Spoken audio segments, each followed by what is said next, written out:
You can tell I'm a professional. You can tell I'm a professional. All right, let's take that one from the top. Hi, I am your androgynous android game show host from the future, Nathan Blades.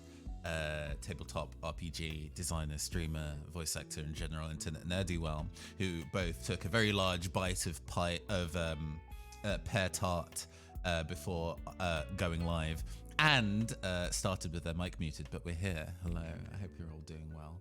I hope you're all ready to have a bit of a chill time. I'm dressed down today. Usually when I appear on camera, I am definitely a bit more fancy than this, but you know, we're here chilling. We're here chilling.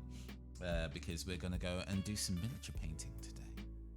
I don't know how many people... I was actually really delighted a couple weeks ago when we did our first tabletop tea time to go and build some Gunpla, the model kit. I still have that in the back. You can't see it because the mic is in the way.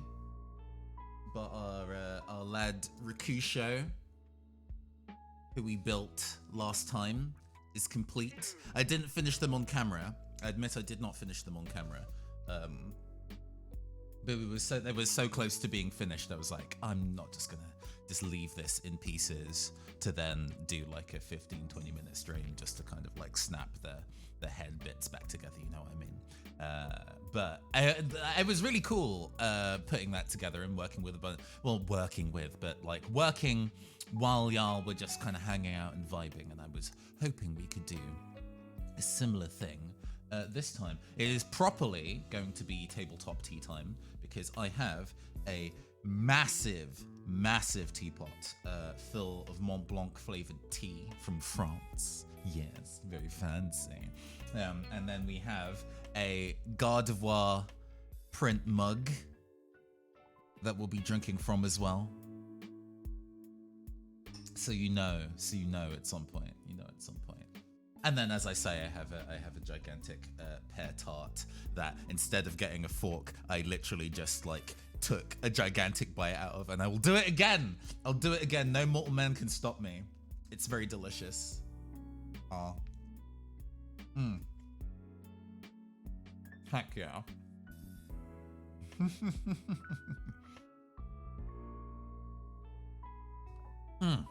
Delicious. The correct way to eat a tart, you know. Rook knows what's up. How you doing, Rook? I hope you've been having a good week and a good weekend. And also, Crown Cryptid, I hope you've been having a good week and Saturday so far. Are you guys going to be designing alongside me? Are you guys going to be fellows going to be doing some painting, doing some crafting alongside us today? Because now is the time. I always find it very difficult, actually, to kind of carve out time to work on miniature painting. I really enjoy doing it when I sit down and do it, but I always find it really difficult to actually carve out the time to do so. So making a stream of it is apparently the way that I'm going to kind of justify working on it myself. Gonna have breakfast / lunch. Fair enough. I had to schedule myself to go and have my breakfast earlier, but no, absolutely enjoy your brunch, your big mug of coffee, your avocado toast, as we just go and make some stuff. Hold on, one last big bite of this. Fuck yeah.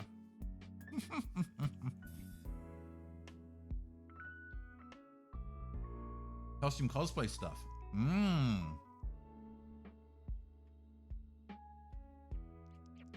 I need to work on costume cosplay stuff, but I'm having to house sit at a friend's at the moment because I forgot they had things booked for the day and rescheduled all their packages. Convention season is swiftly approaching. I understand. I myself will be at a convention in next week, which I will not be cosplaying for.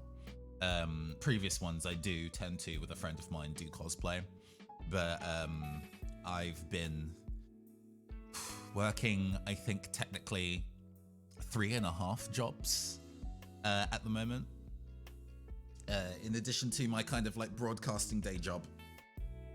there is a zine, not a zine, a comics anthology that I am helping to do editorial stuff for. Skyjacks and other kind of like tabletop RPG paid recording bits and pieces. And then there's the streaming, which I do want to kind of keep up on top of all the other bits and pieces I'm doing, you know what I mean? So, because I've been juggling all those things at once, I'm like, I don't have the energy to go and work on a cosplay to a tight deadline. I want to go to this con, drink reasonably heavily, and just generally not have to work. Although I do have a panel. I do have a panel like that. We're doing a game show, a family fortune style game show thing that I'll be working on at that, which I'm looking forward to. And that will be the most work I will do. But no cosplay. No cosplay. We'll save that for later in the year. Okay. And considering what I'm working on, so electrical or airbrushed. Yeah. I've never worked with an airbrush. I have one. A friend who was moving house was kind of getting rid of a lot of their stuff. And apparently that was one of the bits and pieces that they had. And they were just kind of like showing all of their stuff on Zoom, and people were like, I'll have some of that, and there was an airbrush kit, which, although I don't use the airbrush itself, I took all the paints, and I do use these in my mini. But I've never actually used an airbrush itself. And electrical, so doing kind of like a wiring. Okay, I get you. Right, hold on. Let me go and put some video game tunes on and switch camera. I know there's BGM right now, but there's not going to be BGM when I switch cameras. So we're going to do this.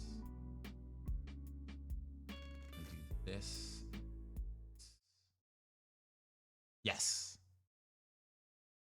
Because this is what we're going to be working on today. Oh, hold on. You're not getting that music. Hold on. Wah. Okay, there we go. You should be getting the music now. Let me turn myself up a little bit. Check, 1, 2. Okay, there we go. Audio balancing. A thing that we should have done off air, but it's fine. So what we have on screen is what we're going to be working on today. I have that miniature that you see to the left, Domado Takeshi. And I really like the sculpt. Sounded good. Fantastic. Thank you. I really like the sculpt of it, but I don't play Infinity. I kind of, my partner plays a lot of miniature tabletop games.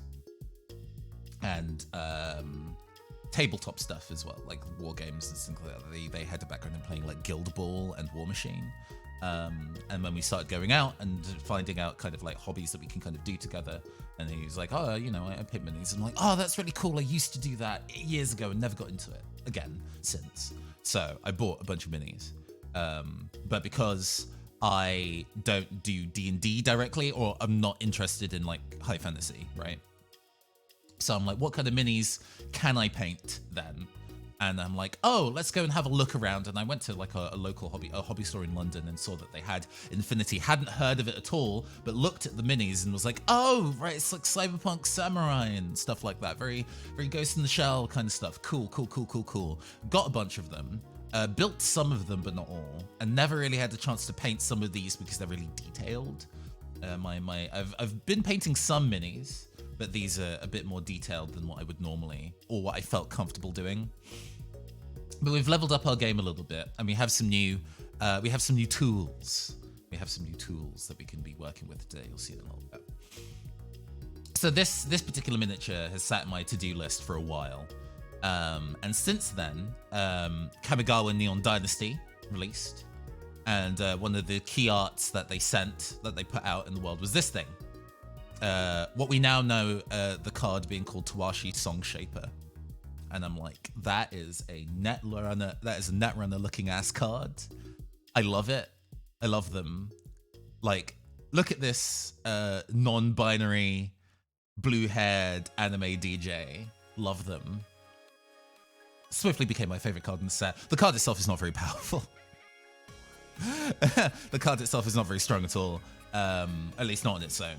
You'd have to kind of build around it as an archetype. But this particular kind of like key art sat in my head for ages.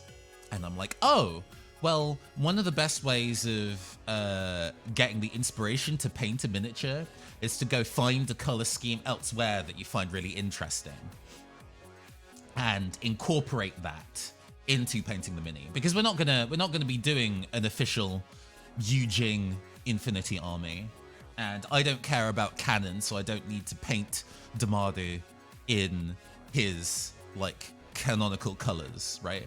So what better way to get and actually finish a mini than to go and combine the two? So we're going to be painting this mini in the style of Toashi Shongshaper. And the reason why I have Photoshop open and not just my camera feed yet, you'll be seeing my camera feed, we're going to be painting that eventually, is because one of the best ways of like working out how you're going to be making an approach, I don't care about canon, me, literally everything, yes. Yeah. You've been part of, you having appeared on my Ballad of Conjurers stream, being kind of like, oh man, lots of tabletop RPGs sure do have a lot of lore, and I never read them in any books at all. I'm just gonna make up my own thing. What did you come back to? What we're doing today? Not caring about canon. We're not going to be painting this miniature that you see to the left in canon colors. We're going to be painting them like Toashi Songshaper over here. So the best way of working all of this out, because like, you know, I could just look at the key art and just be like, oh, that's some red. I'm going to just paint some of my mini in red. Where, idiot? Where are you going to paint them red? So what we're going to go and do here is Control L. No, could not Control L. We want Control U. My bad. For you. Cool. We're just gonna make this gray. Retro's canon, false, no longer NG, just a little guy. Yeah. Now that session has been recorded, none of it is true. It is all lies. So we're gonna making it grayscale. We're gonna mess with the levels a little bit actually. I guess mess with levels a little bit to make the white brighter. Maybe punch this up this way. And then make the blacks a little bit. Okay, there we go. Cool. So we're going to be using this and painting on top of this, using the colors from what we're picking, and building the design of the color scheme of this thing that way. Also, let me go pour myself my tea.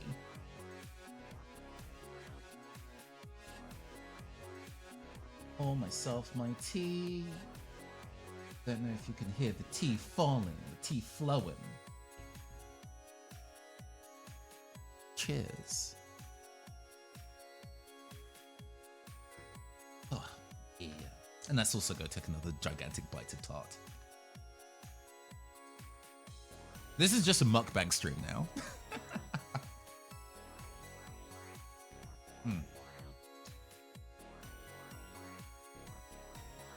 I have like kitchen paper available to like wick my brush off, and I'm just using it to clean my fingers now.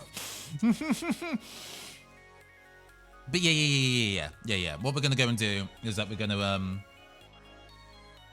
zoom in on this a little bit. My keyboard is over here to fit my desk, so here we go. We're just gonna be doing some color picking. Don't drink tea or coffee because it makes you ill. Ah, caffeine probably intolerance, right? Or something like that. I understand. We're just going to be kind of like picking a nice blue from the hair. The blue is surprisingly like desaturated. We're going to bunch that up. There we go. We're going to start a new layer on this. Gonna get brush tool. No, not size 300, please. Probably want maybe like a size 9. Yeah, size 9. And we're gonna like block out parts of this mini. We're just kind of painting over it. And oh no, we're painting in an opaque thing. Well, that's okay, because we can change the blending mode on this. I'm gonna set it to like multiply. 300, everything is blue now. Yeah. A replacement. Few herbal teas you enjoyed in last years have all been discontinued. I see. What was the brand of herbal tea that you liked? I used to drink a lot of herbal tea when I was younger. Multiply it and then lower the opacity a little, so we kind of have a better impression of what we're doing there. There we go. Sick. So we don't need to be super like careful about it. This is just getting an impression of the color that we want to apply. So when we do it for reels on the mini, we already know where we're putting stuff with intention.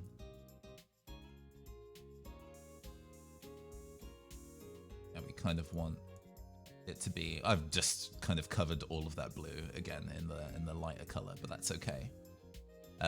We kind of want that light blue into darker blue. We're probably going to color shift that from like a dark blue to maybe a teal. We definitely want, there's 2 shades of red on this picture. We have the kind of like magenta-y red you can see in that color picker in the corner there of the arm, but we also have a much more kind of like deeper wine red on the chest. So we have some options, and we might actually do both. I like this magenta, so let's go color pick that. Twining used to do an echinacea and raspberry tea. They stopped. It's blackcurrant, echinacea, and raspberry, and hoping it tastes good. Oh, nice. I was always, when I drank a lot of herbal tea in the past, I was always a big fan of like fennel tea. And like the tea that tastes kind of like licorice. So I quite like this coat to maybe be in the magenta. And we're aware that there is actually kind of like got a bit of chainmail going on in the armpits there. Fennel is super good, licorice is not for you. Yeah, very divisive flavor, but I definitely like fennel and licorice flavors, star anise.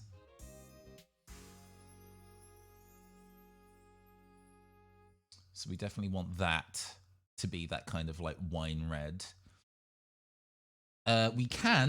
We have an option.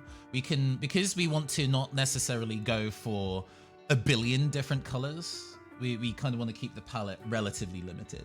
So we can maybe, for example, go color pick the hair again. Let's kind of color in the hair. And we could do stuff like making the torso of him in that shade. We can go for that kind of like blue, because this blue here is also available to pick. He's got that undershirt, and they've got that undershirt, the kind of light blue. We also have the option of going for let's take the second color and pick this red. This more orangey red. I thought I'd found an echinacea replacement tea a while back, and then found out that the main ingredient was licorice root, and you were like, nope. Yeah, the magenta's nice. And actually, I think going for 2 reds would be a nice plan to kind of like give this mini a bit of depth, make it feel a bit more nuanced than it just being like, this thing is red. We have a red mini. We've got a bit more nuance. We're kind of selecting multiple colors. So we can have like the kind of more orangey red as his like thigh guards.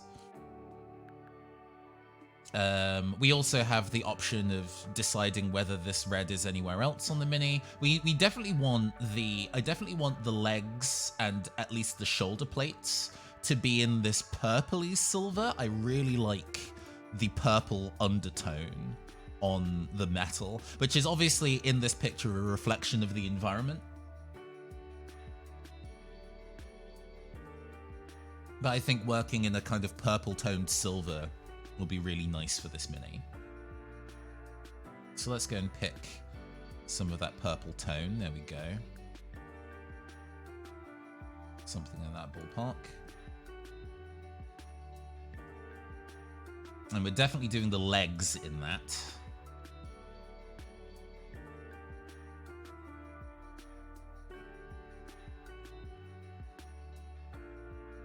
And maybe the inner thigh as well, I guess. It's interesting that this mini is specifically... We have like a belt and crotch guard as well, which I guess is also in the metal.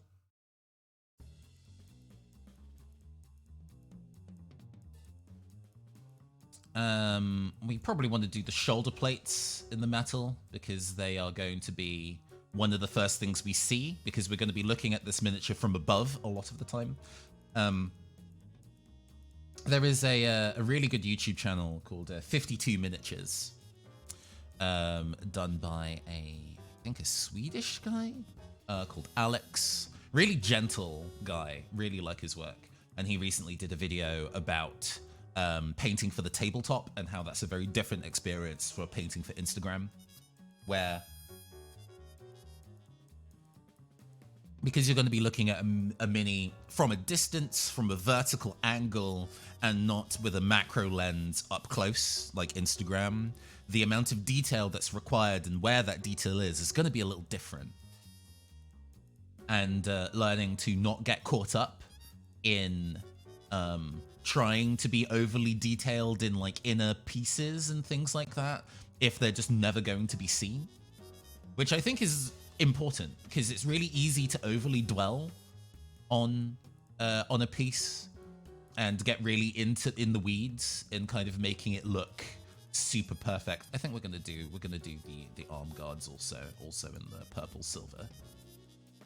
There's a lot of nice detail in the arms that I think will be really picked up with the contrast paints that we'll be using, and then when I dry brush the silver on top of that, I think that's going to be looking really nice. And then I guess we also have his kind of like collar area, also this part also in silver, but then I want a light color in the middle to kind of break that space up.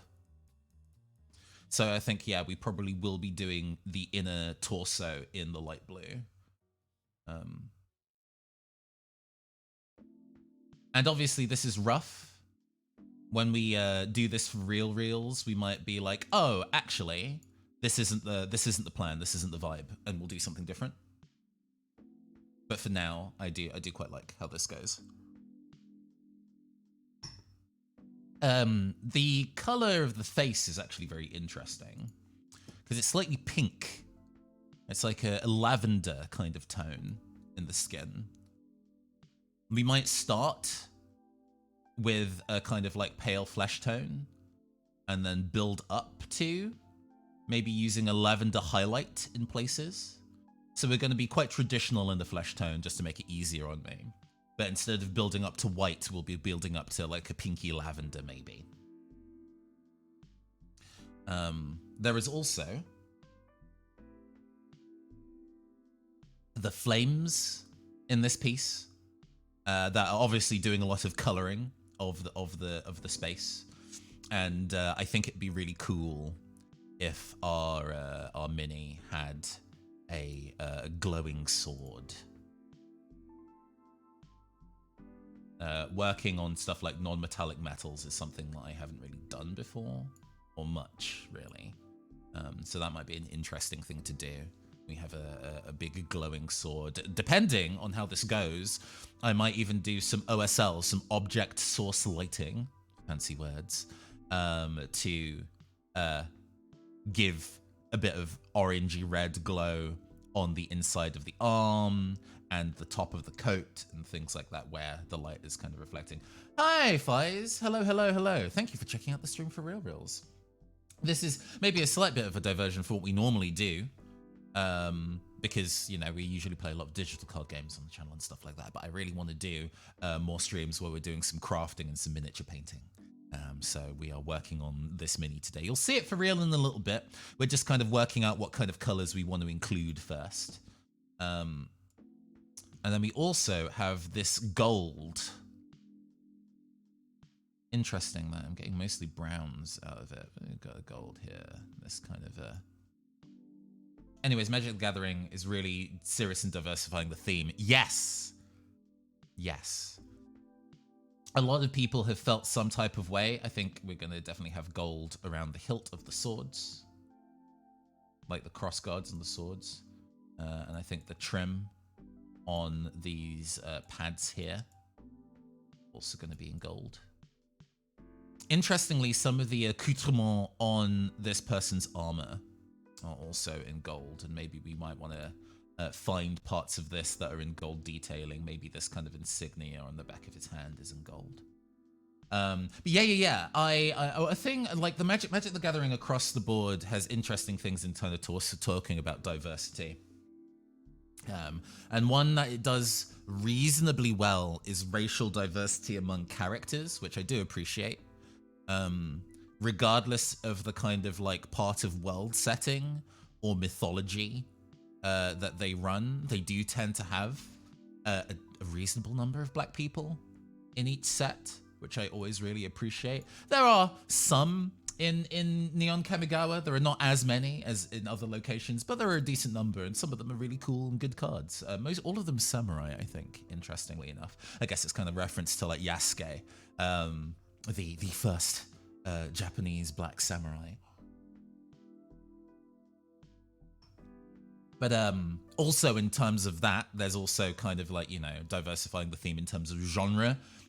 It is a high fantasy franchise for the most part, but they have been taking leaps and bounds and trying new different things.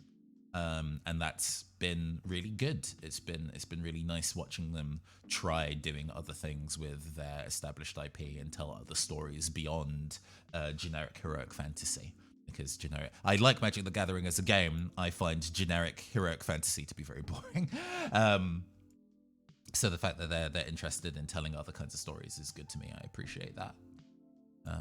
But there is, when you are dealing in genres like cyberpunk, and we'll get into this now because it is a thing that I do want to talk about across the stream. There's like a gun strapped under this person's like belt, and then we've got this kind of like a chainmail here that we're also going to do in black because it doesn't need to be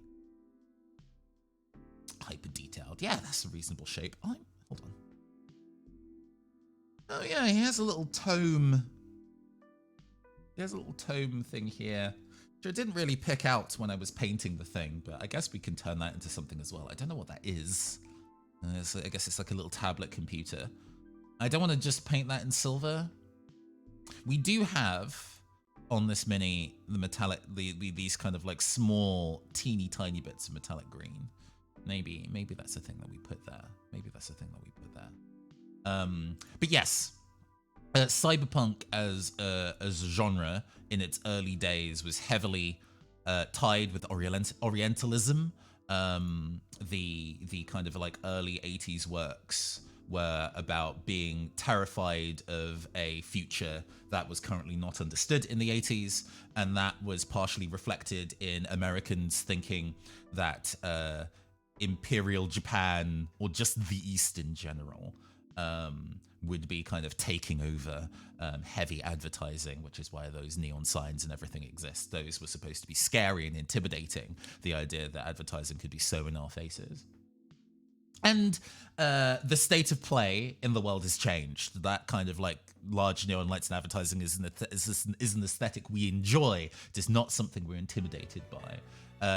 So as a result, lots of things about how the world has changed since the 80s and what people have done to cyberpunk as a genre, moving away and exploring cyberpunk in other parts of the world and not just East Asia, has meant that, you know, the world has moved on in terms of people, what they're doing. So it's really interesting and minorly concerning, actually, when Wizards of the Coast said that Kamigawa Neon Dynasty was a thing that they would be making, because I was like, how are you going to make sure that you are not hitting all of those kind of Orientalist and then sometimes actively racist tropes in this new piece, especially since the first Kamigawa was very, very kind of theme park and misunderstanding a lot of like Japanese Shinto ideas about spirits and how they interact with nature. So there was some tension there. And they sort of succeeded. I think they've done a lot to try and make sure it is different in some ways. This is also a thing that we have to do. We have to go and make sure that this is also painted so we know. We already know that the back of this is going to be in the magenta of before. We don't need to kind of highlight that again, but we might want to work out what the scabbards of these are. I guess that's going to be also in the kind of like orange red. Yeah, there was a concern about whether they would be able to stick the landing on being able to avoid hitting some of the tropes and kind of representing a different country in the world without making it into a theme park where the nationality or the racializing of the setting didn't matter. Kaladesh is, I think, a really good example of how they have maybe done that not great in the past. For those who are not familiar, Kaladesh was a setting that was based on South Asia of like India and Bangladesh and Pakistan. And so a lot of the characters in that plane, in that setting, were South Asian in kind of like complexion and things like that. A lot of the naming choices and stuff were also kind of referencing languages from that part of the world. But that was kind of, hey, good morning for you, Kamigawa Tavern. Thank you for joining us. We're just having a chat. We've kind of roughed out our color scheme of how we're going to be painting our mini today, and then we're gonna be painting the mini for reals. But I'm also having a little bit of a chat about how Magic's history with succeeding or failing in representing and avoiding Orientalism in their works. Hold on. I'm gonna hide that display capture. While I go and save this. So yes, Kaladesh had those visual trappings, but in terms of like landing the plane, in terms of making sure landing the plane, badimcha, didn't always work out great. Want to speak up because I'm hearing from some people that viewers aren't counting unless they say at least one word. I don't think that's necessarily true. I think as long as you've got the stream open, you're good. But thank you for hanging out, Listen Crits. I hope you're having a good day. Hope you just vibe with us while we go through. This is the real version of the mini that we're painting, by the way. I can make this a bit brighter. Here we go. Yes, so small things. So for example, the name Kaladesh. Thank you very much. We've got like an iridescent red orange going. There we go. Is supposed to translate to City of the Future in, I think, Punjabi. However, they got like the romanization of it wrong. So it actually translates to, as I understand, the Black City and not City of the Future. If they wanted City of the Future, they wanted Kaldesh, not Kaladesh, as I understand. It's things like that. That they were clearly thinking about how to make it thematically tie in, but because maybe they didn't have the cultural consultants that they needed at the time, or maybe just because of those kind of, it might have just been a bug. But you know, I talk all the time anyway, so if it helps even better. Oh, cool, thank you, no problem. It's bits and pieces like that. It's like how in South Asian mythology, there was actually a pretty large bestiary of all sorts of kind of creatures that exist in that kind of neck of the woods, that kind of mythology, and very little of it was reflected in the set. Partially because some of that bestiary ties to religions already being practiced. I was trying to figure out whether it's spelled Kaldesh or Kaladesh. It is spelled Kaladesh with the second A, and people say it that way as well. But as I understand, if you want it to translate to City of the Future or City of Tomorrow, you want it to be Kaldesh. But the official product spells it Kala. Anyway, we want to go and save this as a JPEG. And we're going to call this... Ooh, not knock my teapot off the table. Right, color. Cool. Excellent. Yes. Okay, excellent. We can now close all these bits and pieces.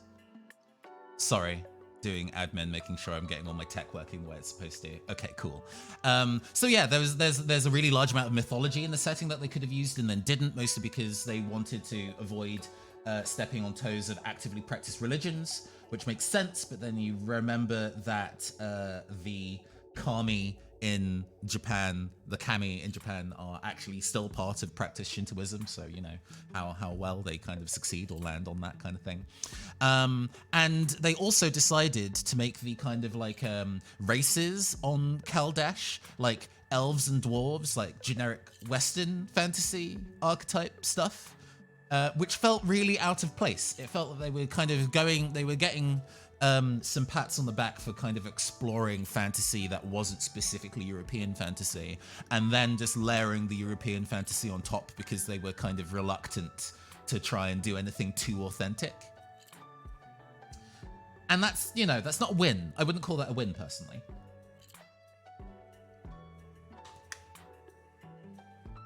So with that out of the way, and I'm also going to turn on the secondary light just to make sure that you can see both angles. With that kind of discussed, Neon Kamigawa, and whether it does any better, please. Okay, there we go. Whether it does any better in terms of like trying to be more representative. And sorta, I think they do. They clearly took more time in terms of having cultural consultants involved. So what I've done in advance is actually pre-prime this. This is a metal miniature, so paint doesn't go on very well unless you prime it first. And then I also painted it in a way where the top parts of the model have white on there, so where the light would be hitting it naturally. And then the bottom parts of the miniature are still painted in black. They've realized there are other markets other than the US, yes. And also, because nerd culture is just culture at this point, Japanese culture is something really well known in the Americas, so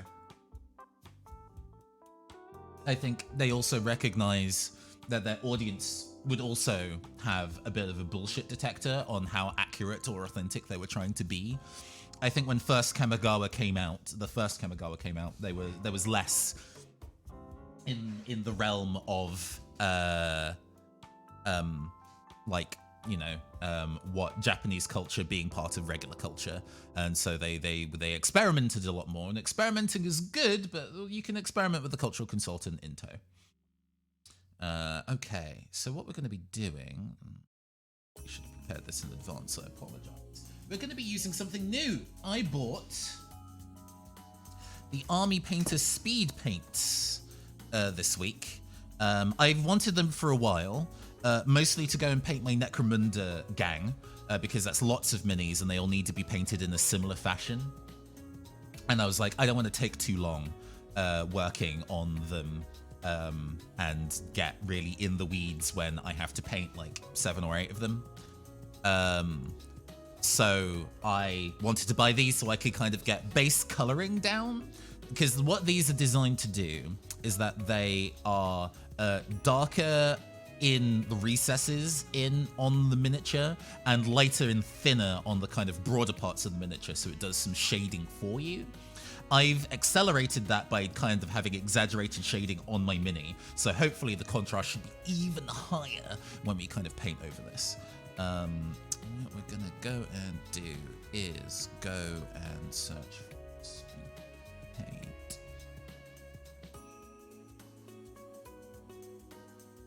Because there is a good reference that there is a really good reference that a YouTuber, Goobertown Miniatures did, where you could see a list of all the colors painted on a miniature, and I do kind of like want to see if I can find that. But maybe that's a thing that will take too long. We're not gonna get too in the weeds about that. Cool. But yeah, we're gonna be doing some of the base coloring using this today. And then after that, we will let some of it dry, varnish it, and then go back over it with other colors to kind of build out some of the color depth we want. Because we're probably going to be using this purple a whole bunch, and then building the magenta on top of this purple.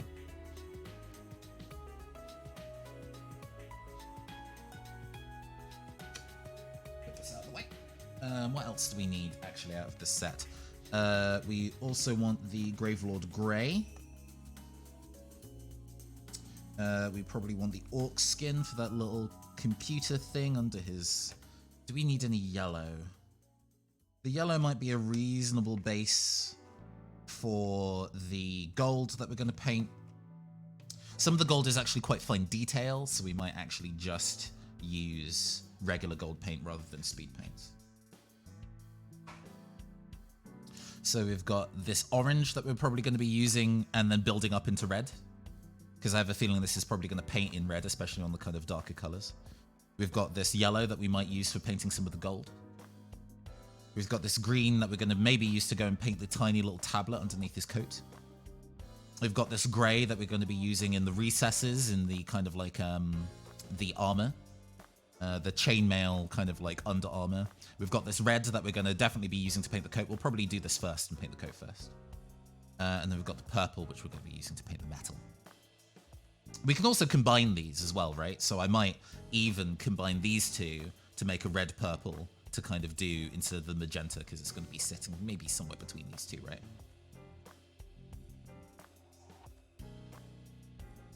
Okay. Where was I? I was previously talking about we'd moved on to Neon Kamigawa and whether it managed to kind of be more or less theme parky. I think it manages to be slightly less theme parky by dint of specifically having cultural consultants and actively doing that as part of the process, and genuinely good on them. Really, really good to realize as we go forward. I think as people have been kind of talking about some of the racist history within Dungeons and Dragons and how that's gone unchecked for a really long time, and have gone and made efforts to kind of, you know, fix that part of Wizards of the Coast. They already now have that kind of context on deck, and they realize that's now going to be the standard of how people are going to be approaching their work. So they clearly are applying it to other bits and pieces that they're working on, which is good. Which is good. Really, really appreciate that. But even in those kind of instances, that doesn't mean that there aren't going to be some blind spots. There is a podcaster, Daniel Kwan, who does a lot of stuff for Wizards of the Coast in general, actually. Big part of why 5e is getting a 0.5 update in a year or so. Yes, definitely. Okay, so we've got our red. We're just gonna tip of the brush. Apparently, we can paint this quite thickly, so we're just gonna hold on. I'm gonna paint it on. I can probably even go thicker than this. You can already see how it kind of like floods the space and goes into the deeper spaces in the mini quite easily.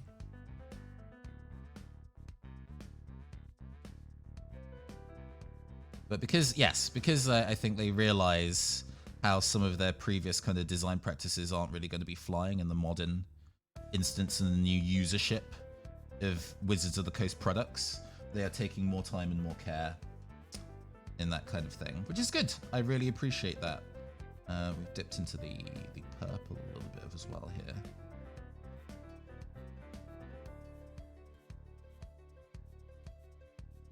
Yeah, you can already see that it's kind of we've got high and low lights already without having done too much, which is the prime reason why one would want to be using this. It does come out as a really rich color too. A little dark, but that is okay because we can build up on it. Hold on. We're now hitting a space where I'm like, oh, I need to do detail work and it's going to be outside of the camera view. I might adjust the camera or sit closer to my table. That might be a bit Or let's just move this. Let's just move my camera out, my microphone out of the way. Because if I'm going to be leaning forward like this anyway, it means that you can still see. I think you can still see. Cool. Yeah, it does. It definitely is a rich color. I'm also going to make this a little closer, maybe. Yeah, there we go.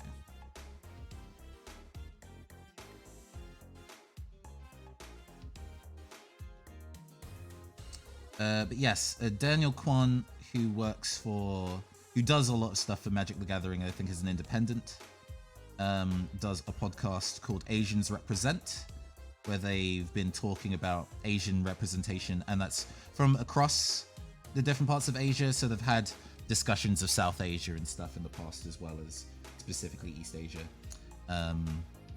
I believe that Daniel himself is a Chinese Canadian.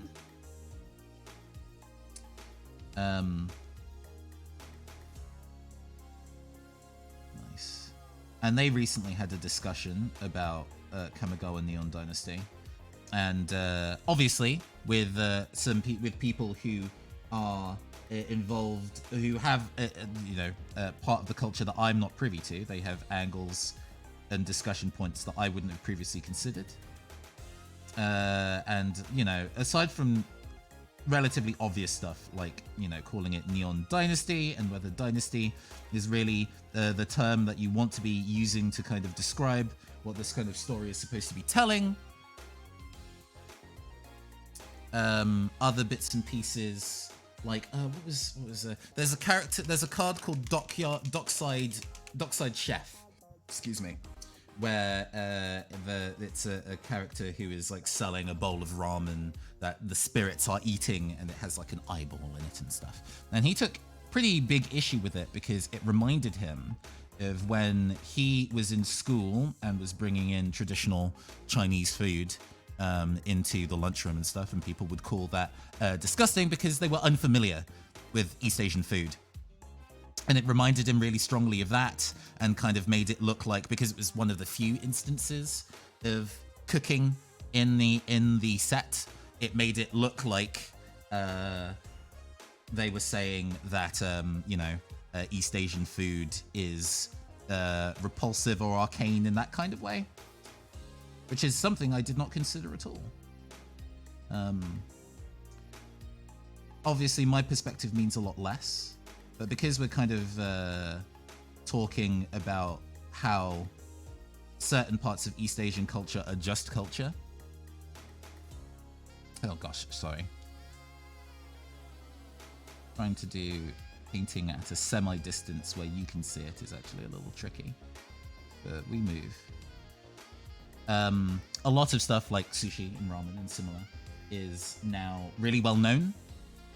So I went into, I was looking at it from that kind of perspective, but I do definitely understand that there is a very loaded history of depicting exotic food as quote unquote disgusting.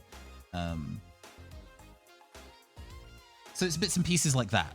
They also raised the panel that they were on and talking about it raised a really good point that the mechanics of the card, which is like sacrificing artifacts or creatures to make treasure tokens, or no, to draw cards, could easily be an informant, for example. So there were ways of representing that mechanically without kind of making it about food and things like that. And while, obviously they definitely have had a consultant across the set, a single consultant is not a solution or a monolith.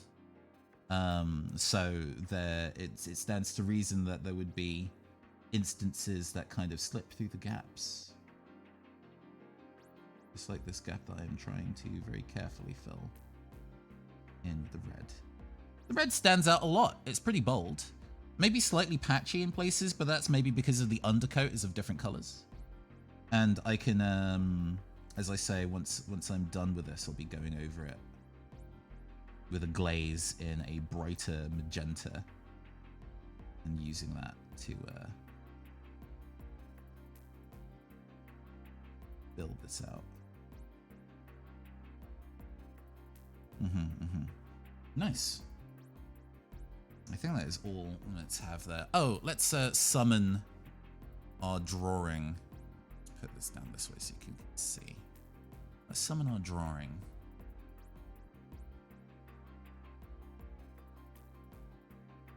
It self-shades is fascinating. Yeah. I actually have a second miniature that I have just entirely painted white and not done any underpainting. And we're going to have a go with it on this as well to see what it does. Because obviously the self-shading is much more dramatic because I've already done a zenithal highlight. Let's get an image. And we're going to call it rough. Browse for our reference. Because having the reference on screen and in my eyeline is obviously going to be useful for making sure I paint the right places. What did I even call it? I think I called it samurai something or other. No, it really would help for me to remember the name of the thing I called it. Samuraicolor.jpg. There we go. Cool. We're just gonna crop that.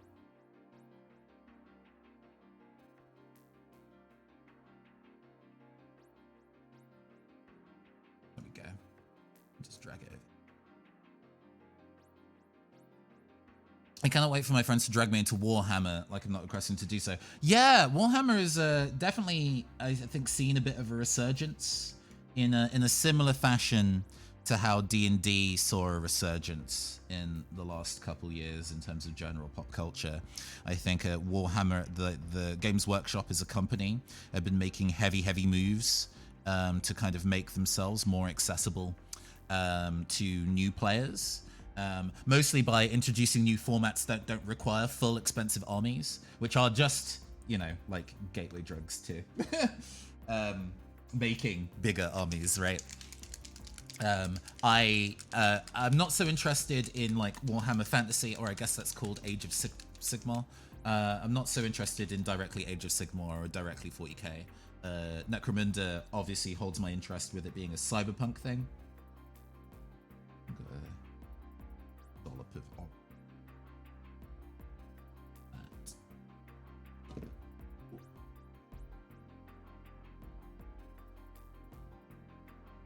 So we're gonna take a bit of this orange. So yeah, Necromunda is my thing of choice because yeah, this is the color that we want. It's a little pale. It's a little pale, but no, that's we'll build that out into red in a little bit. Friend also works for Games Workshop, specifically working on beginner or resources. Yeah, exactly. So like Kill Team and Warcry are Games Workshop's most recent effort in terms of making skirmish games that aren't Necromunda. Because as I understand, Necromunda is not their most popular, but it is the most accessible in terms of being able to kind of open a box and play with that box. Although I think they've managed to make them more complicated than it needs to be by adding in rules, like a really complicated rule set thing. The books are quite expensive, as I understand. Oh, that's still wet. We're just going to go in with the red and see if that helps. We can have an orangey red panel. Yeah, there we go. Yeah, the orange comes in a little pale. So we're going to...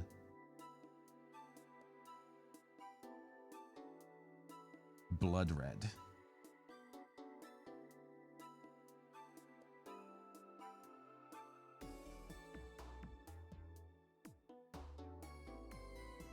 Nice. Cool.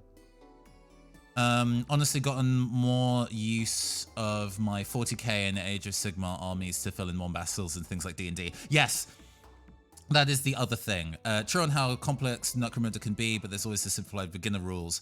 Actually, I've not seen the beginner rules to it, and I would be very interested in looking at the beginner rules because I am reasonably, well, I say reasonably close. I have like constructed, I think, 6 models.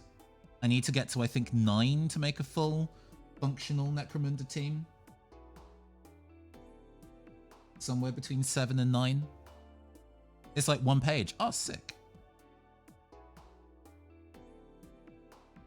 Because I would like to, you know, paint my minis and then play with them. That is usually the goal of things like this, is to actually play with the minis that you buy. I notice, actually, that because the speed paints are so thin, they come in very dark if painted over black. So these definitely will need me to go over and kind of like blend them out in, like, I think a lighter hue as we go when I return to this after it fully dries and I varnish it, and that's okay. It's good to know this. This is an experiment as much as it is me doing a chill stream. It's also me. I try to wash my brush in my tea, which would be bad. Would be bad. I'm trying my best to. This is a new brush also, so I'm trying my best to not ruin it. Okay.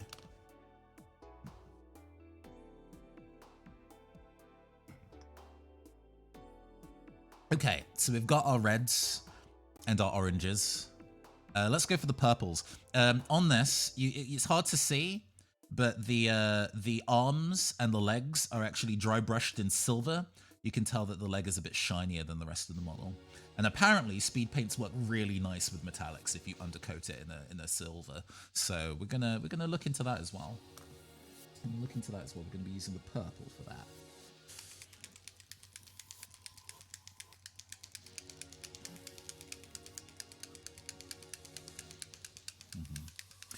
In the meantime, to go back to kind of talking about Kamigawa and representation, that discussion of East Asians talking about cyberpunk, and they were also kind of talking about how exhausted they were by cyberpunk as a genre, with the assumption / caveat that cyberpunk is inherently, to be cyberpunk, it specifically needs to be set with an East Asian kind of conflict, and I don't think that's true. I think that's definitely true of the 80s, of the early instances of cyberpunk. But because cyberpunk is largely discussing a technological corporate dystopia, that no longer is something that is reflective of what Americans think of East Asia. It's now just the world we live in. So I think it would be really interesting and important to have discussions of what cyberpunk is in other parts of the world, and we sort of have this. We have a lot of like Shadowrun and Cyberpunk, the tabletop RPG, is set in America, for example. Oh, the purple comes in very dark. You can see the metallic on the other side of it, though. Oh. Yeah! That looks neat. A little patchy, but that might just be my application technique. And being quite light on applying this rather than drowning it. Because I know, obviously, when you do washes, you don't want to drown a piece. Seeing Shadowrun evolve around that concept has been really interesting. Like, the Japan Corps is still important, but so are the AAAs from Europe. Yes. Like, how the world has approached the corporate dystopia is actually quite variable. Still very much through an American lens, though. And it made me think, well, there isn't... I would be very hard-pressed. I would be very hard-pressed to see any works covering my own culture, not just as a British person, but as like a Black British Caribbean person. You don't see that reflected in media at all.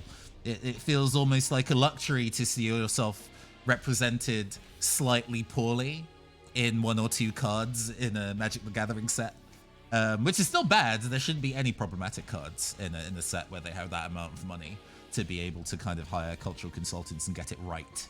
But it's still, it made me think, like, when will we see some sci-fi that is specifically British culture?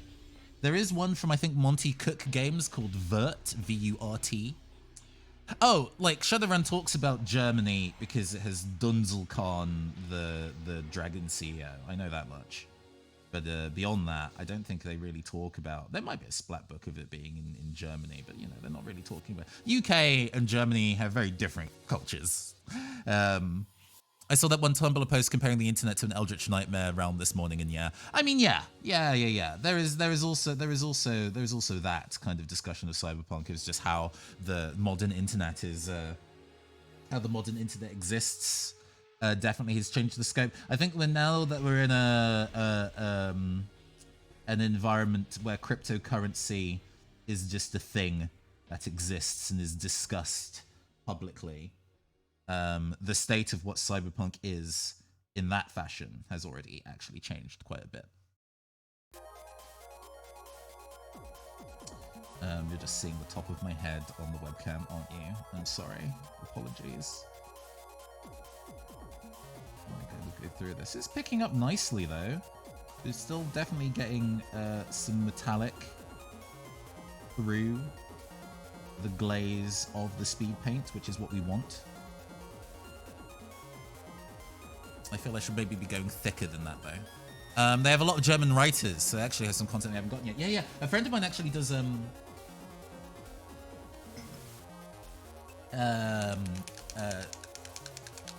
sub-editing. There we go. I was struggling to think of the word. Did sub-editing for Catalyst for a while. I don't know whether they still do, whether she still does.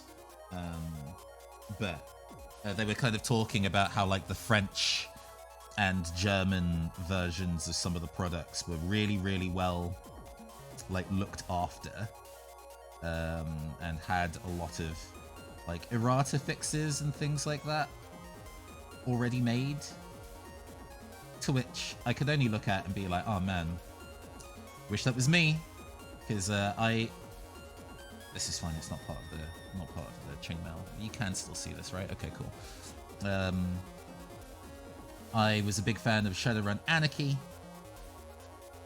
and that is a game that is very good if you are willing to hack it and do things separate to what the game has rules as written, because the game rules as written, what they printed was broken, just in some places non-functional or didn't make sense. So you kind of had to be very willing to kind of make your own version of the game a little bit to get it to do things you wanted. And I think that was definitely a factor in me being interested in writing my own games, right? Is being used to the idea of, well, also doing actual play, because you have to kind of bend the rules to make an actual play work. Anarchy actually on its own is really good. It simplifies things a lot and kind of makes things really streamlined, because it's all about not only just kind of like narrowing down most abilities into whether to being able to roll more dice or re-roll more dice and things like that, so each ability is quite easy to understand, but also because it really wants to be quite cinematic, it encourages you to hold on a second, we want that outer thigh to also be in purple. It also really encourages you to be really cinematic and quick paced, and give your fellow players as the GM the permission to be wild, be cool, and be groovy. And I really like that. It made for very good actual play, because a lot of the time we could just say, fuck it, let's try this, and it would usually prompt something really interesting. But if you were really used to regular Anarchy and wanted to kind of do something very similar to what was already available in that, you would run into walls, because to try and they basically aimed to copy over all existing systems within regular Shadowrun 5th edition and have them also be reflected in Anarchy, but some just didn't work like that. Some things just broke, or didn't work the way that would be intended, which is why hacking it was so important. But yes, I mean, even in that, because this is actually coming through quite powerfully now. We're definitely getting the reds, the oranges, and the purple through in the design. The back of the coat is quite dark, But we'll revisit that with regular layering techniques after the fact. This is just an experiment for now, after all. Let's do the hair. Let's do the hair, and then we'll do the swords.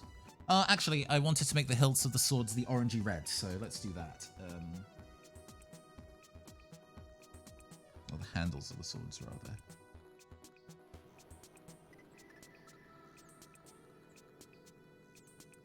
The paint's on so easily.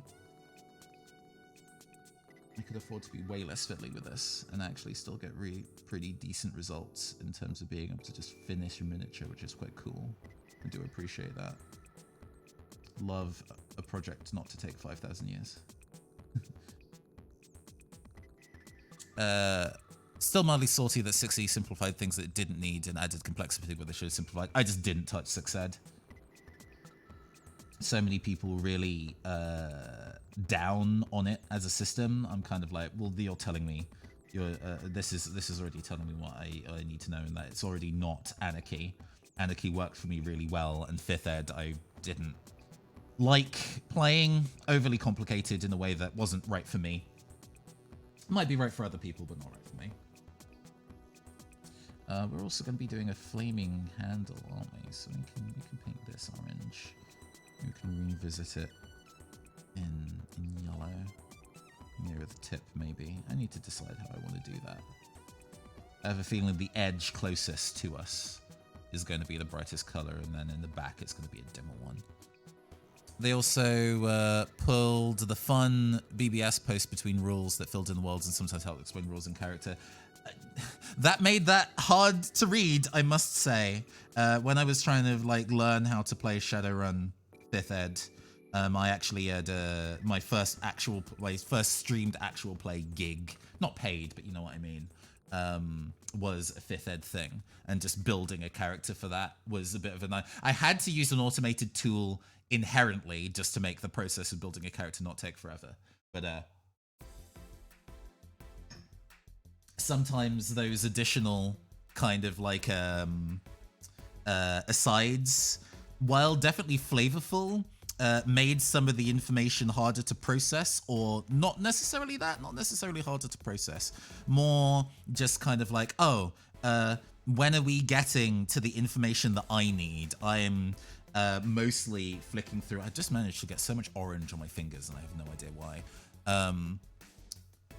World of Darkness having several novellas where I just wanted rules. Yeah. I've been playing since 2A, and I always use an automated tool. It's just the best way to do it. I mean, yes, the way that Shadowrun is built kind of encourages that, for it to not take forever. Oh, also, thank you very much for linking the single-page rules, Draco. I'll give those a read later. I'll look forward to actually playing the game that way. That'd be sick.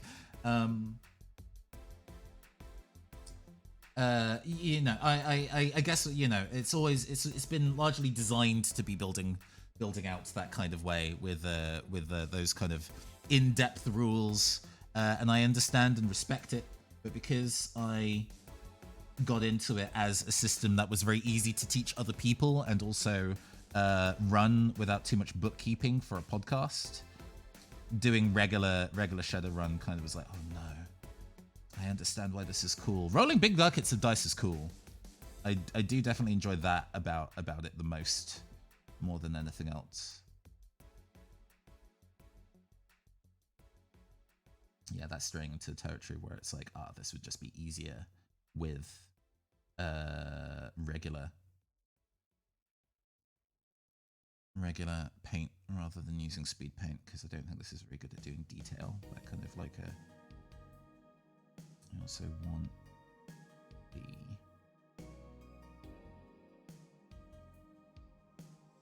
hilts on the swords to be in that kind of like blue-green. Killer. In fact, let's go get our blue. Gray. Oh, did I not take the blue? Oh. Blue. Ugh. Still looking for the proper quickstart rules, but the reference sheet will take you a long way. Gotcha. Let's go and do some of the hair.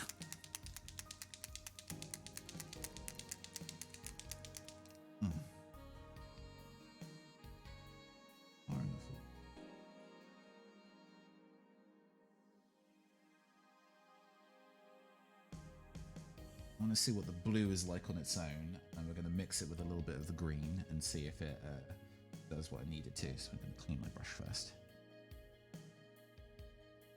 because we're also going to be making the torso in this blue-green.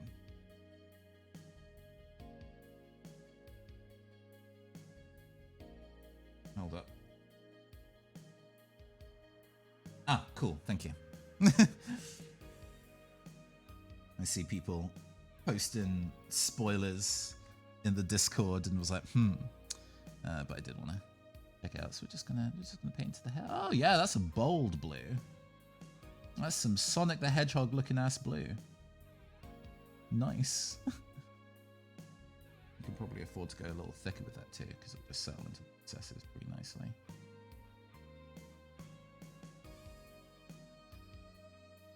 Very bold blue. I mean, once I do some additional dry brushing,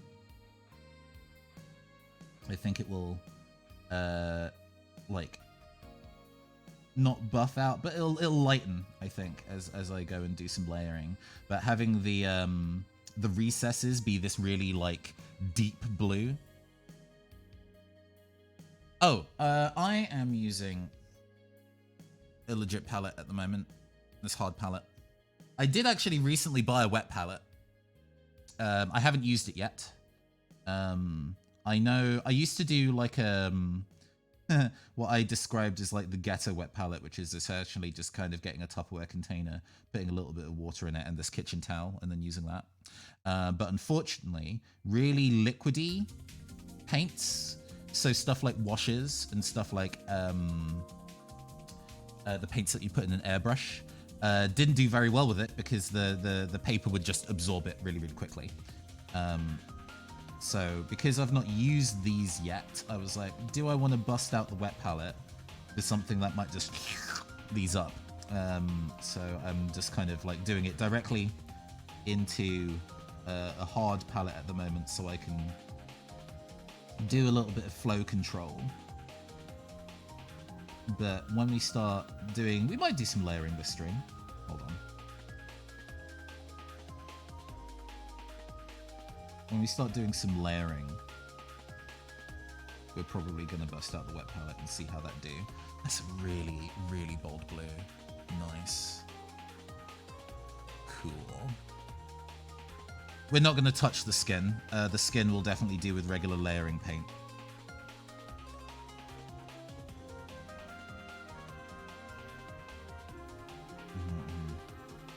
What are we going for the design? We're using the purple for the little collar part, and then this blue for the rest of the chest.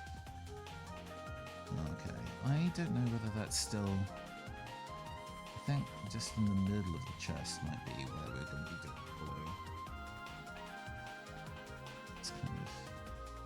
The thing, because this is so liquidy, it's almost like using a fill tool. You can just tap it in and it will just immediately fill the space for you. Which is nice. It's thin enough where it will settle in recesses without killing detail, which is usually the primary concern of overloading one's brush. See, there's a little blue tummy now. There we go. Yeah, some of the middle parts of that look really murky on the black. You definitely need to use the speed paints over white, otherwise it doesn't work correctly. Or grey at, like, darkest. Okay.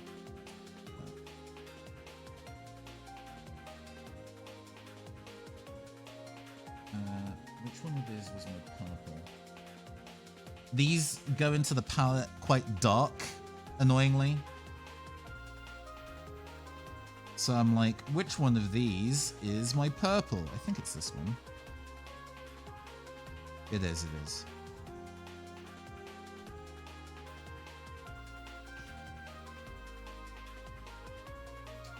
So we're going to be painting his little cod piece and belt in the purple. I didn't paint this in metallic though, so this is just going to end up just being a dark purple. But because it's in the recesses of the miniature and not something you're going to be seeing up close, I'm not too worried.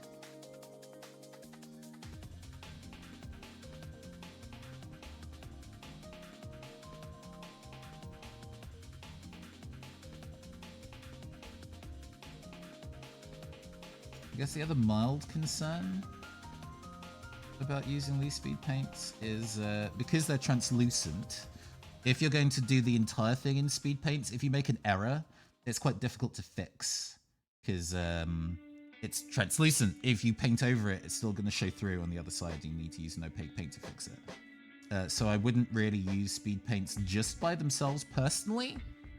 I would probably use them in conjunction with other stuff to kind of get them where they need to be. But we've got the majority of our guide done, and we've been streaming for an hour and a half, and at least half of that was, at least 20-30 minutes of that was like doing the setup. So this is going quite well. Oh, I need to do the dark gray for some of the jointing in the back, just to kind of cover in those dark spots in the back. So we'll just get our Gravelord gray.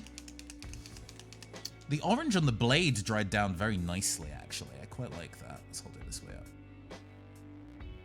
Orange on the blade dried very nicely. That's going to be fun to kind of mess with to get it to where we want it to be. What did they do with them? So, look a little bit of that. Actually, on the hilt of these to make sure that they are red-orange and not just orange. There we go. Much better. Because now I had both the hilt and the blade done in the same orange. I'm like, those are too similar. This actually needs to look red.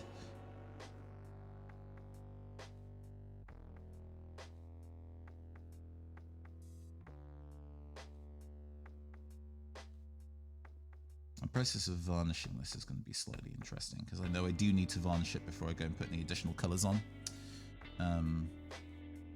The medium that these float in reactivate if you apply additional paint on top of them, which might be useful for blending, but obviously layering, you don't want it to reactivate and start moving around if you're putting a new layer on top.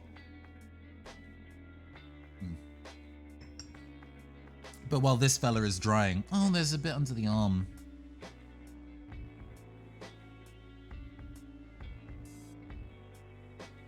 bit under the arm here that can stand to be.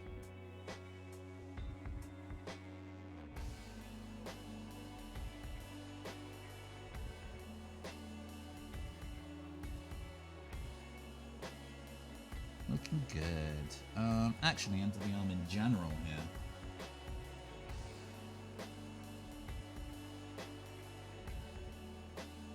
Like, granted, this is a part of the mini that I would not see on the tabletop, and therefore, I probably shouldn't get in the weeds about. But I never remember to look under the mini.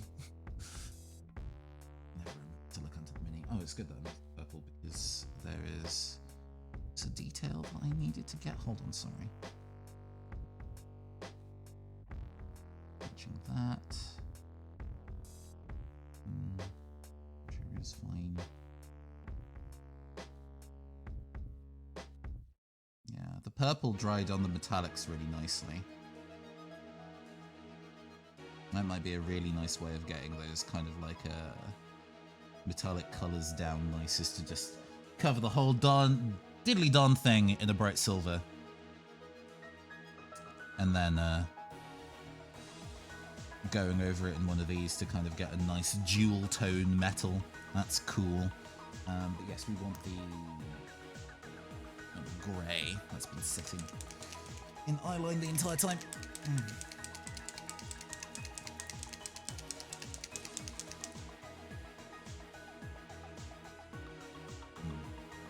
So,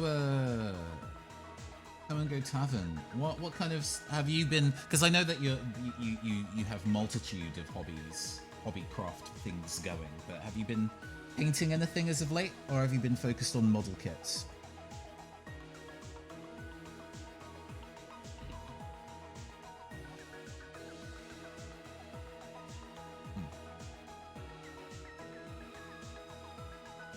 Okay. Taking our grey. And we're not applying it in anywhere too wild, we're just kind of hitting all the shadowy areas with it. So the recesses are just that little bit darker. These are bits and pieces that we are not going to see. So why should we go and spend a ton of time trying to make them look really hyper detailed if on tabletop they will be basically invisible? Which is an important sentiment, I think. Process of not getting lost in the weeds. I don't know. I'm enjoying working with these speed paints. I think they definitely do what they set out to do quite well.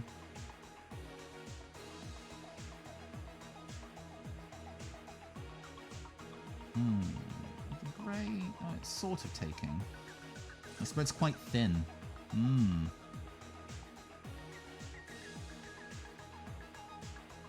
It's quite thin. On the bottom area, gonna make sure. Well, that's all protected. Gotta make sure you have chainmail there as well, although that feels like it would just be really heavy. That's maybe a little bit too much. Let me wick some of that away.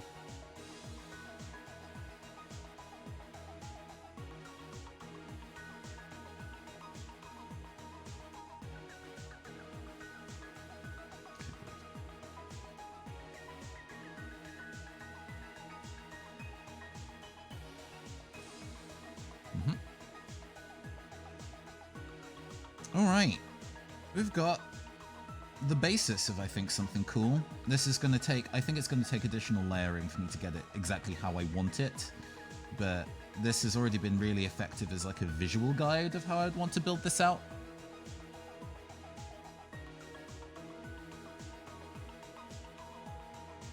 Okay.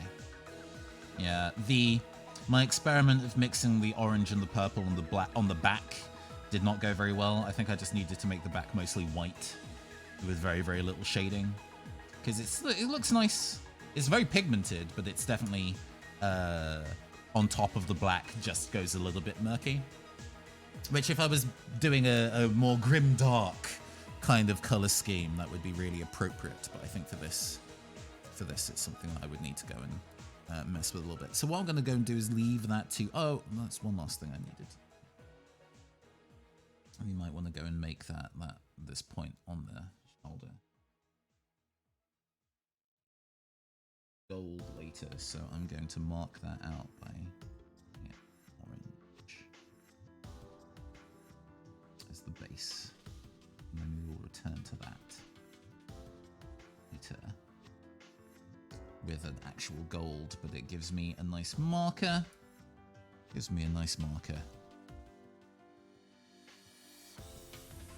That later. Okay. So, now we've got that out of the way, and they're drying. Let's go work on this goofy motherfucker. This is from the Cyberpunk Red line. So Cyberpunk Red, what was it? Monster Fight Club does Cyberpunk Red minis. I'm gonna go hide this because it's not really. And they did a bunch of, minis of the various different classes that you can be in Cyberpunk Red. And then some of the kind of like trauma team combat medics, and there's a bunch of like kids with weapons, and some of those are really cool actually. I'll show you one of the ones that I was working on previously. That also needs finishing actually. The backpack still needs doing, so maybe I might finish that on stream. Let's put there so you can see them.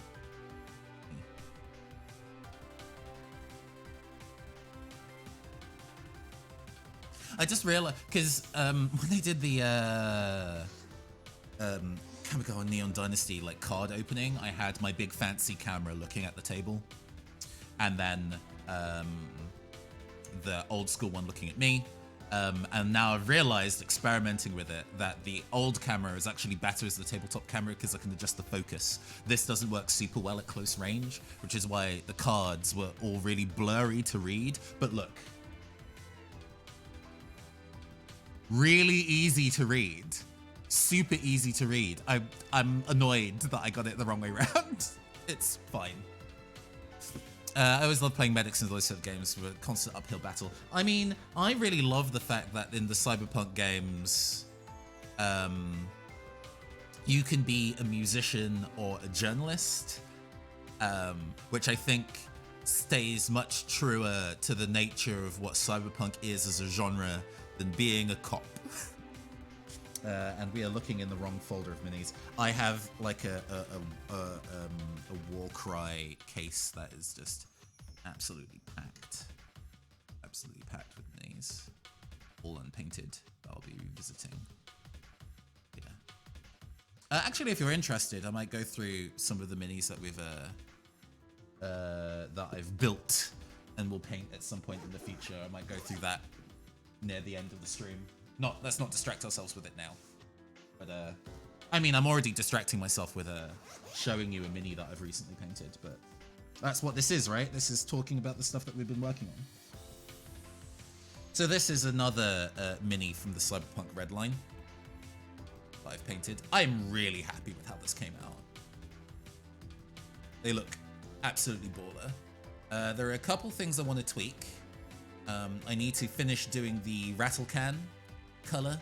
It's a little bit murky and patchy, so I need to kind of go over that in a top shade. I have a nice duochrome that is going to go. The orange came out really nice, but I think I want to add a couple of extra highlights, just some white, just to kind of get it there. I need to finish the backpack. The backpack is unshaded. I've just based it in purple and not done anything with it yet. And I need to kind of paint the little charm on the back of it. But the jacket came out so nice. Considering I based this in black, and was kind of like, fuck, I'm going to have to paint orange over that. That's going to be super but just taking my time. I think this was about 3 thin coats, and it got it there. 3 thin coats and a wash. Kind of got it to where it needed to be. The white is actually a light gray that I then topped with white to give it a bit more depth. And because the gray is a cool gray, it contrasts really nicely with the warm orange. So this came out really nice. I'm super happy with this. The jeans came out nice as well. I might want to do something in terms of like stippling or texturing the jeans maybe. They're a bit shiny. I'm very happy with her. She goes with, this is one of the other minis from the set, and this is from the same pack. This teenager in rollerblades. The neon ink, there's like a UV ink that I used for all the pink parts of this. So this actually glows under black light, which is really cool. Hold on. I need to change the battery.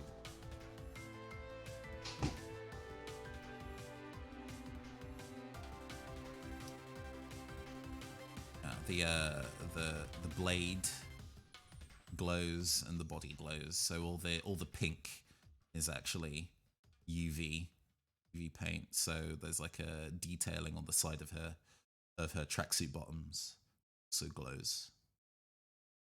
And then she has a little cattail on her back, and that's a little patchy. Because the neon inks are really difficult to work with, annoyingly. Getting an even coverage on them is quite fiddly.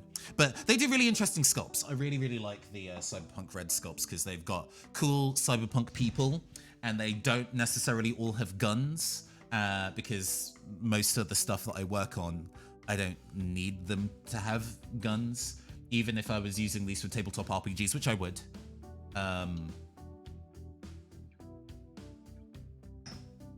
Gunplay comes out not very much, mostly because I'm British and we don't have much in the way of gun culture.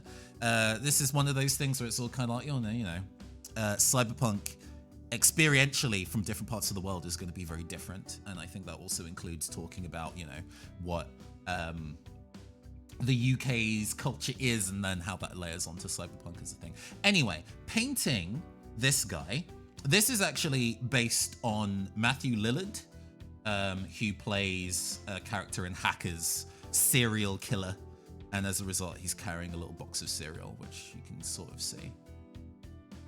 Lights are quite bright because this is a white mini, but yeah, you can see he's carrying a box of cereal, in addition to having the same kind of rollerblades as the teenager that we saw, and a kind of extendo baton katana thing.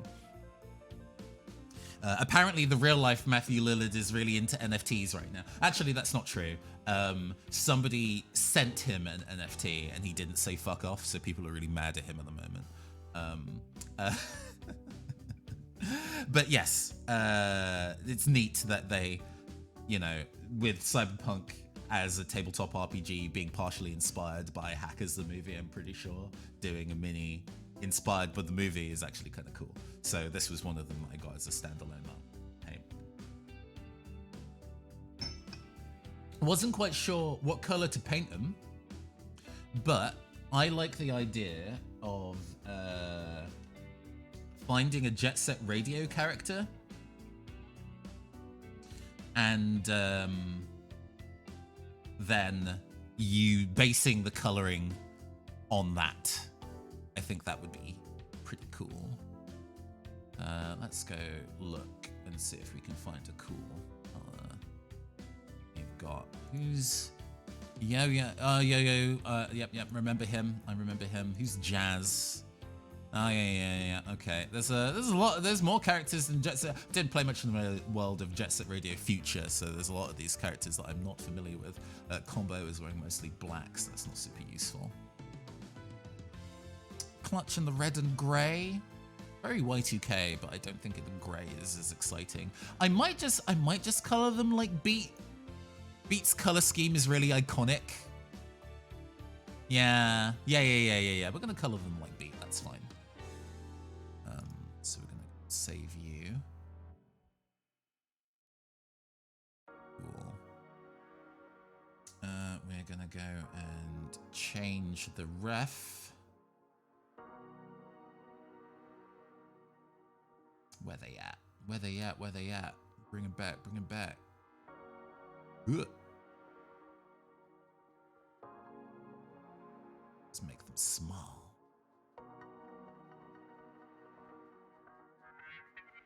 Yeah. We have lots of yellow. Oh, no, wrong thing. That's fine. Okay. We have lots of yellow, and I think that means that the coat is probably going to be bright yellow, and then orange maybe on the inside. His trousers being in the kind of grey. His like skate legs are probably also going to be in the bright yellow. And then we'll find interesting accent points for the green, like on the wheels, his glasses. Because he's also wearing glasses like Beat. So yeah. I think that might be an interesting project. Let's see if this goes how one hopes. It wasn't a super expensive mint. It was one that I had to kind of dedicatedly order, but I'm sure they have spares of these if this is like a fuck up and I have to go and kind of get a new one. That looks not as yellow as one would hope. That looks very orange to me, friend.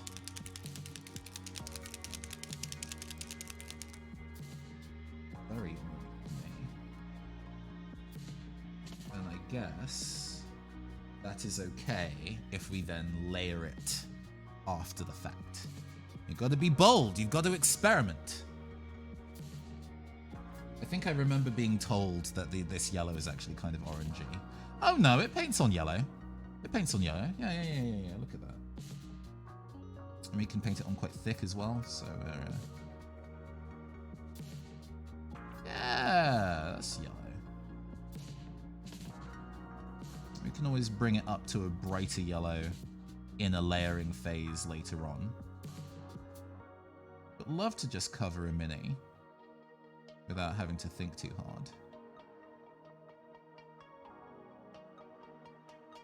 Especially since this... Let's actually turn down the light a little bit so you can... Oh, hold on. Ah! Oh no! Ah!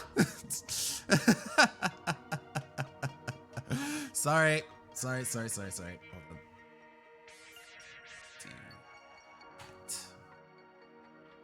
There we go.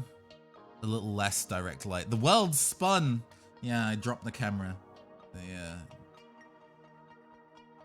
I realized how, like, because this thing is so bright, you couldn't see shit. So I'm like, okay, let me go and re-angle the side light, and I just tipped the whole thing over. My bad. Oh, this dries quite quickly too, actually. Yeah, that's not bad. It's a very warm yellow, rather than, say, a bright yellow. But yeah, I think a dry brush on top after the fact, I think would do wonders and kind of keeping it looking vibrant.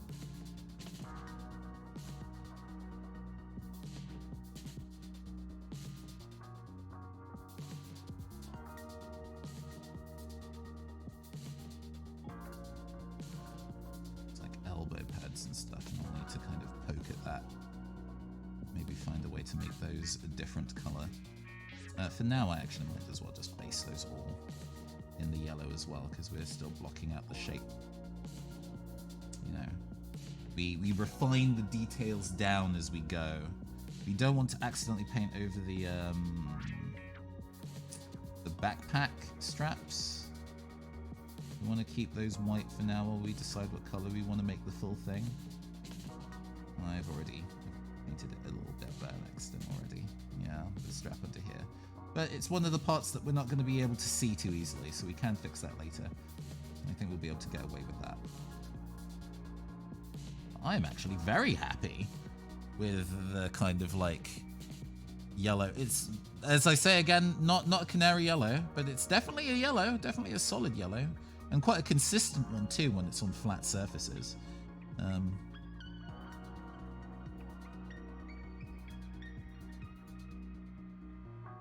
Already kind of doing the shading work for me in the recesses where it goes a bit more red. Or orangey rather. That's okay.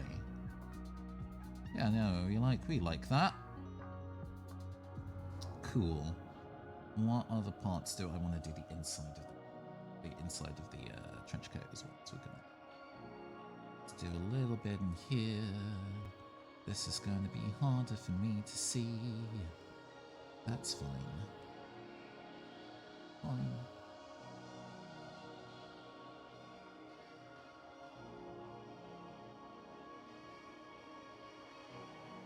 Hey, Take Two. Good evening. Good evening. Well, good evening. It's not even evening this side of the way. Good morning to you. I am doing well, and I hope you're doing well as well, my dear. We're doing some mini painting.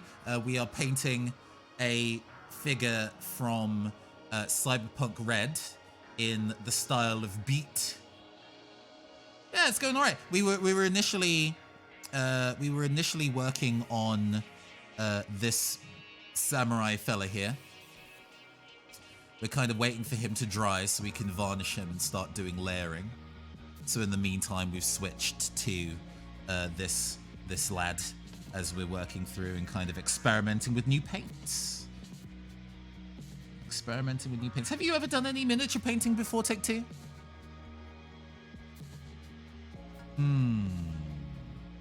What other parts of this do we want to make yellow?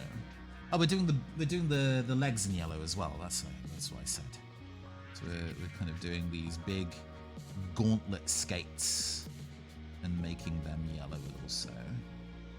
Or greave skates, that's what the leg guard is, a greave. Like the magic card lightning greaves. I know my high fantasy armors. Can't fool me. Might give it a shot. It's a fun hobby. It can be an expensive hobby. You definitely get into the process of being like, oh man, I want to go buy some new minis. This mini looks really cool, and then that puts you on a dark goddamn road to obtaining more bits. I actually got some new minis in the mail this week that I had on order, as well as some new bases. So when I'm done, this character and the other two characters I was showing earlier, gosh, please stay still. These minis that I've been previously working on, I'm going to change the bases out for kind of like street bases. Still really happy with this. Yeah, stop by while you work on things. Well, that's what this stream is for, my friend. That's what this stream is for. We are having a chill tea time. I actually have my big pot of tea, which I've been working through as we've been live. And we're just getting stuff done. So if you have a creative exploit, or if you're just getting down to business, please do hang. Please do hang. Although I might take a brief 5-minute break in a bit just to kind of stretch and get up and rest my voice. I'm doing all right for the moment though. How long have we been going for? A little bit, 2 hours.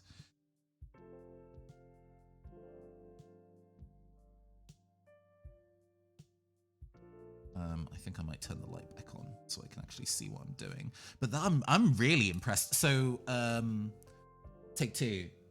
There are, because mini painting isn't the easiest hobby in the world, right? Please. Please. There we go. We want warm light maybe. No, we want cool light. There we go. Going first is getting to editing. Yeah, video editing is something I don't normally do. So I'm always impressed when other people can do that shit. Mini painting can be a fiddly process, lots of careful layering, because the hobby with 3D printing has hit a bit of a renaissance. There are lots of really detailed miniatures that you can buy now, but with them being really detailed, it can mean that if you are not an experienced painter, painting them can be a bit of a nightmare. So it's been both a good time and a bad time for new people to kind of get into the hobby, if that makes sense. And one of the ways that... Hold on. Ah, that's actually part of a glove. I understand. Our glove situation going on there. Cool. I'll need to repaint that. Because of that, people have been looking into other ways of making painting easier. Games Workshop, who do Warhammer and all that, have their line of what they call contrast paints that are designed to make painting particularly easier by its sort of a particular consistency where it like flows into the gaps and things like that. But they're actually quite expensive to buy. So even though they make the job easier, you're probably not going to be buying that many paints, which is maybe also a good thing. You don't need actually that many paints to kind of get into miniature painting. You only need a small selection. I'm just a nerd and have a lot of things. But as a result, other companies who make paint have been also releasing their own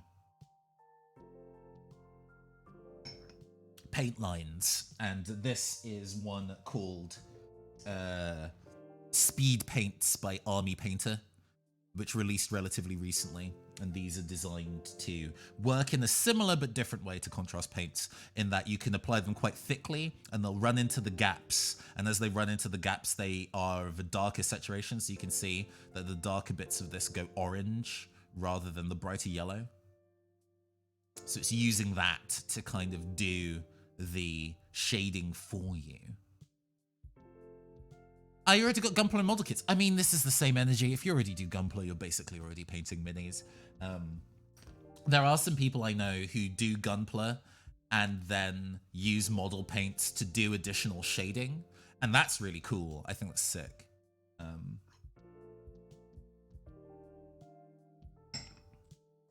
Let's look at the green. Oh, there's still bits and pieces of the yellow I can still do. Let's get the side of these skates here as well. There's a lot of detail on these skates, to which end I'm quite thankful for having a color that's flood filling this essentially, so I don't have to do manually all this detail myself. I will manually do the detail later. I will go back in on this once it's dried and varnished to go and do kind of like cleanup, and then paint the bits that I think would be too fiddly to do with this specific type of paint. But the fact that I get this amount of detail just out of the gate is pretty... Right. Let's go look into using some of that green.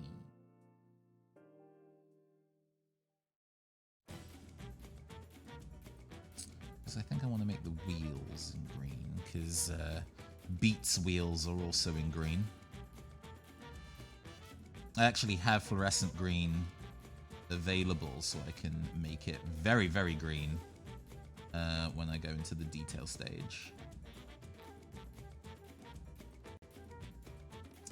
Yeah! Oh, that's very bright. It's very bright. I love how bright that is. Actually.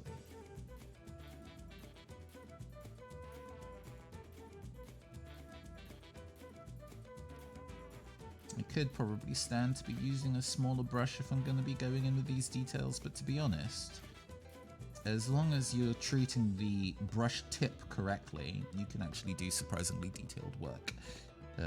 I wouldn't do eyes on with this one though, it's a little too thick for that. But this kind of level of painting I can get away with just fine. Am I on camera? Okay, cool. This is a thing that I'm still kind of like fiddling with, of making sure that my exploits are still in a way that's being captured on film. The back of the skate is a little inconsistent, but I can go back in. I have to dip back into the yellow, but first of all we're going to go and do the eyes. A little blobby, but that's not a big deal because we'll be going over and doing the flesh tones of the face in regular paint, I think.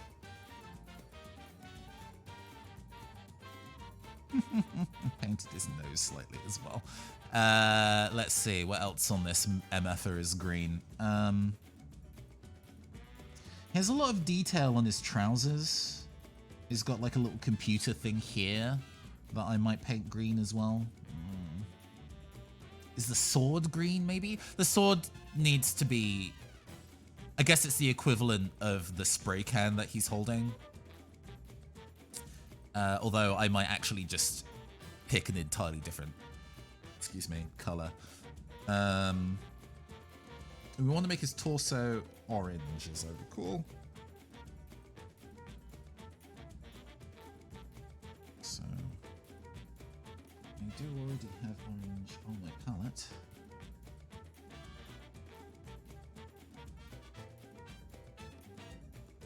Because these are quite runny paints, they also don't dry super quickly, so I actually have quite a lot of working time. So they stay in my palette without turning into stone for quite a while. Although I'm actually starting to use up, so I might need to put another drop in. Oh my god, he's got so much stuff on him. Working out what it all is actually quite fiddly. Well, I guess this is why I'm gonna flash fill this orange and then turn it into something coherent later. I think his headphones as well, good god.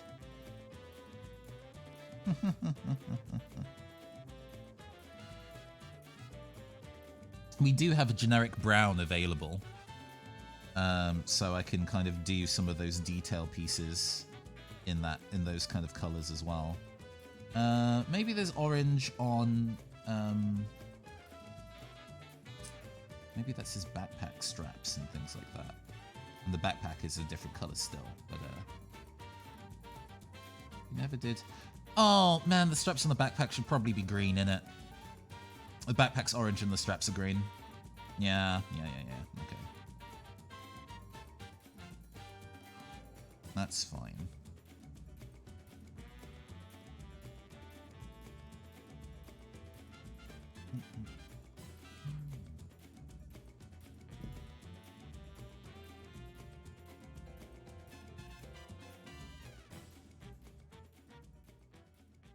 Let's just flood fill this thing orange, and then we go back in with some green paint later, rather than try and use the contrast, rather than trying to use the speed paint to kind of recolor my mistake.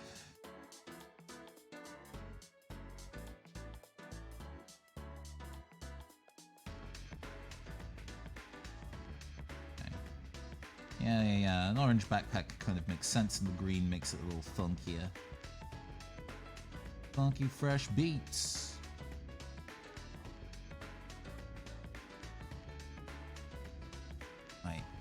still realized that I'm not doing it on camera. Sorry. There we go. Well, if anything, let me just zoom my camera out slightly. That will help. I have a slightly zoomed in camera so you can kind of see detail work going on. But if that means I'm never in actual camera eyeline, I should probably fix that, right?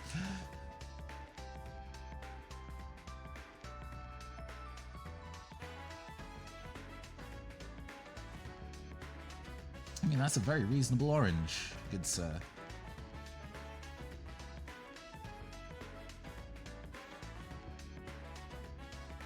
At the very least, I can do the straps in the front in the green.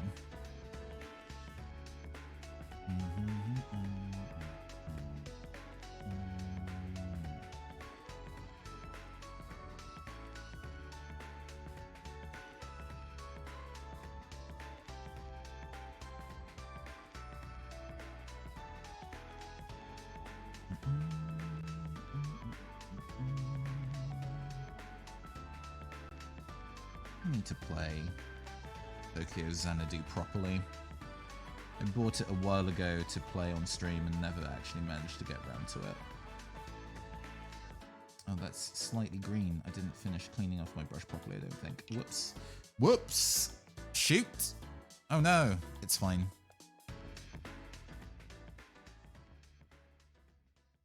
This is starting to... Ooh, the Sonic R, heck yeah. I mean, already, we've actually got a really vibrant color on this. I'm really, really happy with that. That's cool. It's going to be fun painting other minis, knowing that, okay, I need to base coat them in white if I want it to show up properly, and then start working with some really bold colors to make it work, because I'm very impressed with how vibrant that is just out the gate. Sick.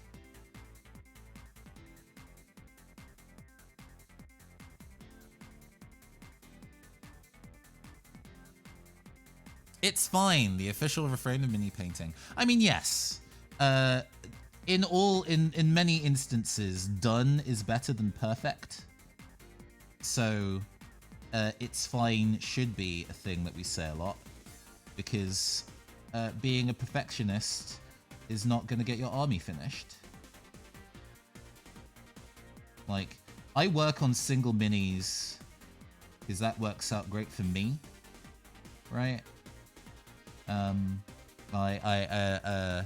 I got what kind of got me big. I enjoyed mini painting a while ago, early on in lockdown, because I was doing that with my partner, and we both stopped for a while, and I kind of lost interest in it for a little bit again, or just forgot to find the time for it.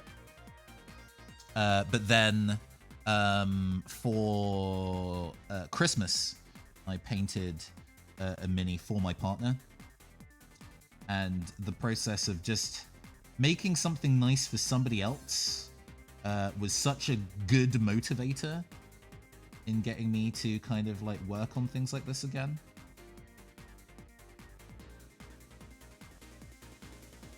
Sorry, that's going to be out of frame, but I really needed to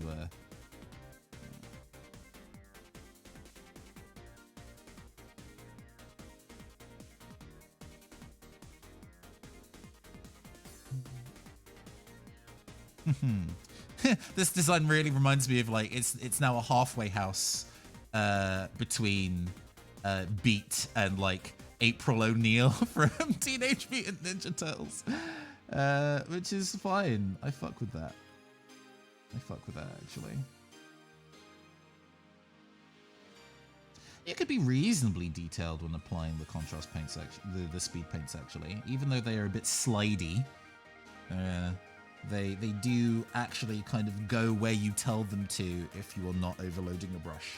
Or at least for me, maybe I am doing it wrong. I have a feeling it would be more speed painty if I was actually kind of being more gung-ho, but afford me some caution. I think this is the grey. Yeah.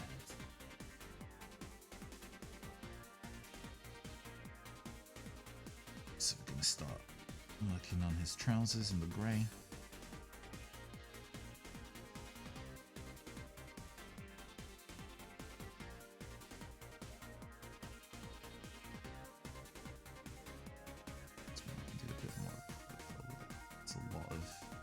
lot of space to cover.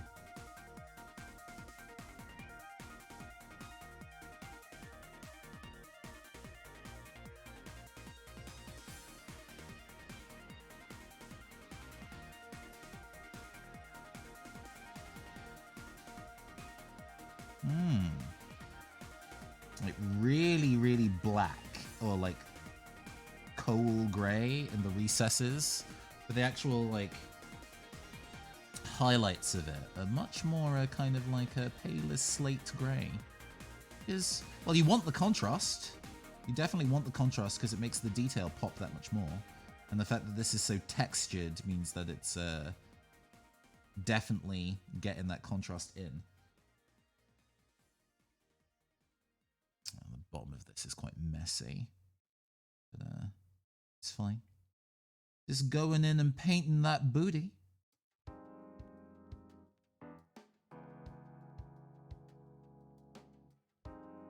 It's early in the month, so I have room to allow myself one horny joke. But I do wonder about the kind of like pin-up style minis, right? If you don't know what that is, it is miniatures that are specifically sculpted to be sexy. It's quite a popular sculpting choice among the 3D printing community. There are multiple studios that specifically print sexy, invariably female miniatures, and I was always kind of like, I don't get it. Not just because, you know, that's usually women and I'm like a gay demi-man, or whatever I am. But because, well, what do you use them for? If it's just specifically for one's own entertainment, I guess that's fine, but there must be an interesting relationship in painting something like that. And I do wonder what percentage of the people who are really into pin-up minis are into macro. Whether that is their specific deal. It would make a lot of sense, is all I'm saying. Not to kink shame, of course. We're not that kind of person. But I am curious as to why people are into that kind of style of thing. I'd ask, but I would also be mildly concerned about getting too much detail in the responses.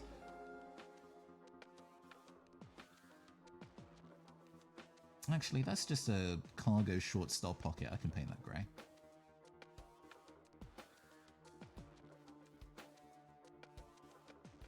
Okay.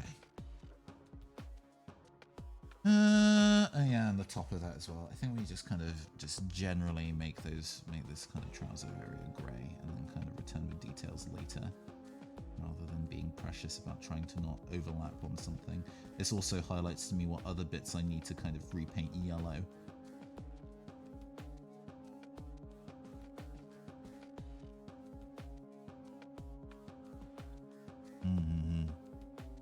Yeah, really interesting texture with the black recesses on that. Okay. All right. Where does that leave me? Where does that leave me in terms of next steps on what to paint on this mini? We didn't do a let's go and test this mini out in black and white in Photoshop stage to this, so we are flying by the seat of our pants only slightly, but that is fine. We still need to do the hair, which I do believe is going to be in red. Red brown. Let's see what the brown is like first.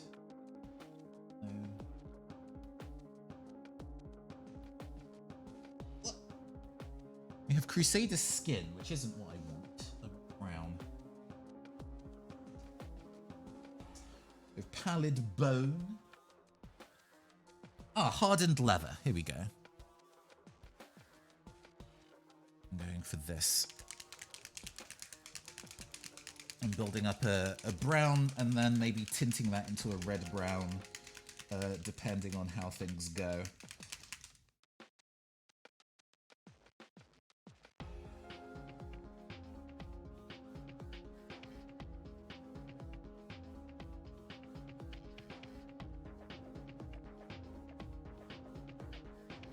just gonna kind of go in a hair with this.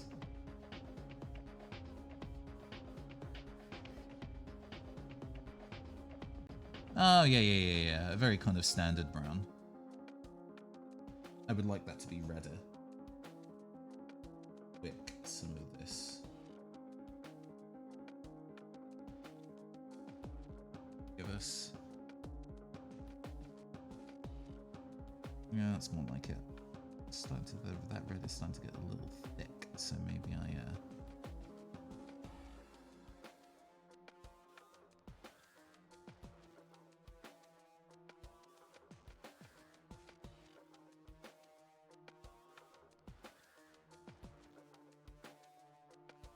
overstep a little bit because we're going to be going in with not accidentally paint his ear. Oh, I mean, it doesn't really matter if we paint his ear, as I be going back in with regular acrylic paint later to be able to kind of hash out the other details. It's a very odd twin plait. Plaited ponytail vibe going on. I'm not quite sure if I necessarily know how I've done there. But it's fine. We move. It definitely sticks out starkly against the rest of the look. Maybe a little Ronald McDonald, but if the amount of red on this is actually quite minimal, then hopefully it won't feel too out of place.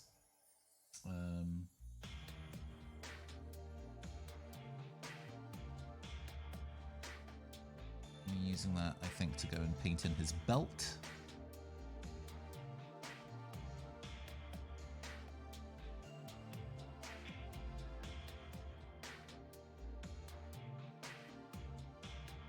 Establish that as different as his torso.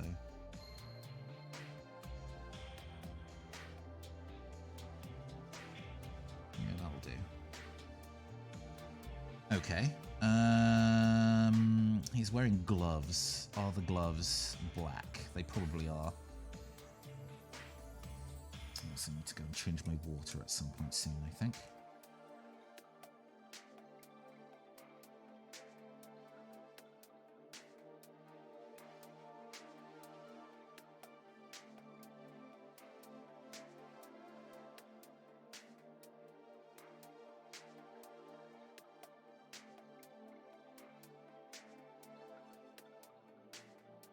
Oh yeah, because it reminds me of the Nintendo Power Glove. To go and paint that in this kind of like dark grey. It's so bad. It's also very time period relevant, I suppose.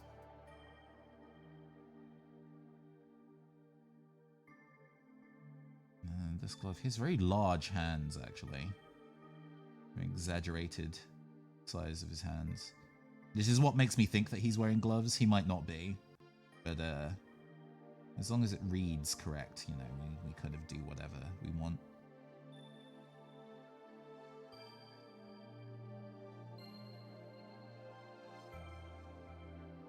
But I think after we finish this little bit of detail, we could go and take a break. And I can go stretch and rest my voice for a bit.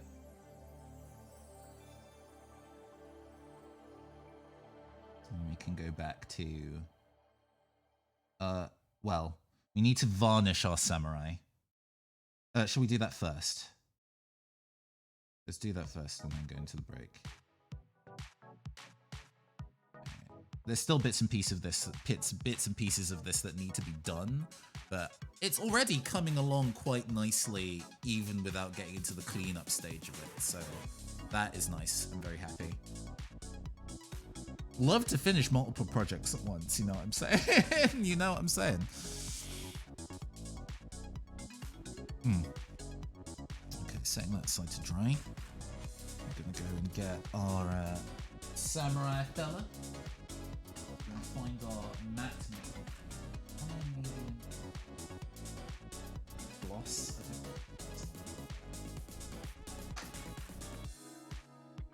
Storm Shield, I think is that. Let me check that before I go and show my whole entire ass and make this thing glow. Glisten, sweaty. Now listen here, sweaty.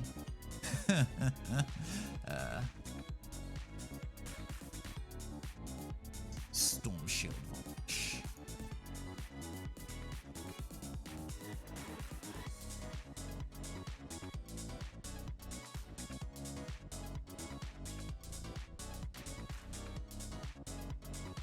Storm Shield is a matte varnish. Okay, cool, excellent. We're gonna go give this. We don't need one of our super fancy brushes for this. Fine, take off regular.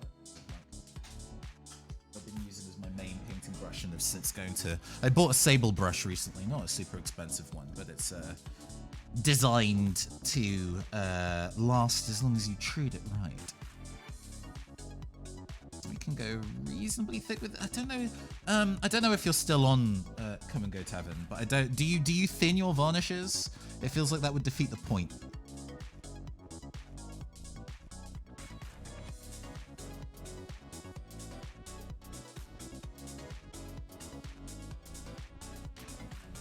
It's mostly because the blue hair came out really nice, and I think it's really going to pop once we get the other bits and pieces on it done.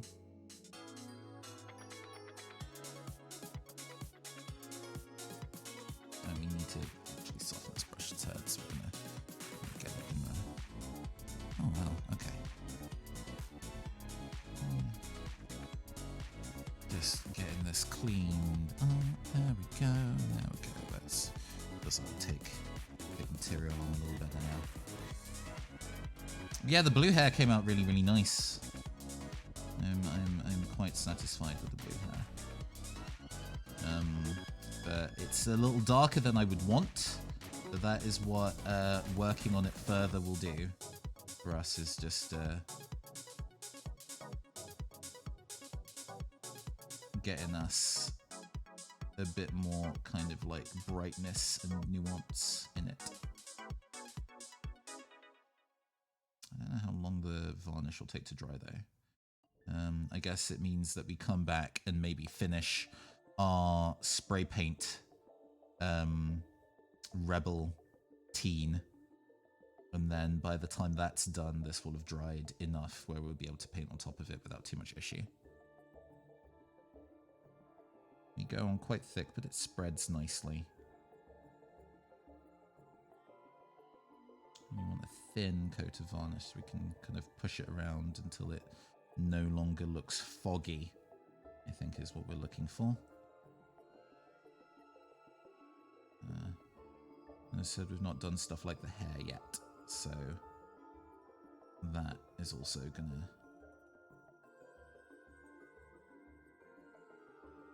eventually tweaked. This is looking good. Looking good. It's looking encouraging. It's maybe a little thick. It's fine.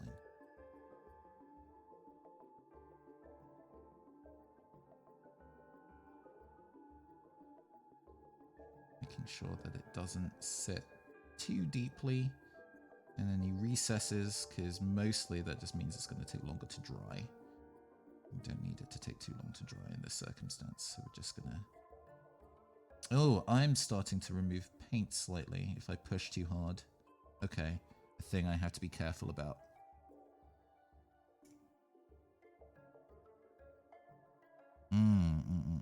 So maybe spray varnish is maybe a bit more useful for this, unless I want to actively remove paint on accident. I don't think we've really removed too much in the way of detail, but that area at the back there has definitely become a lot lighter from me having pushed that varnish around. We are going to be layering that though, I think probably quite heavily, so not the end of the world. Yeah, I can pull away some of my previous.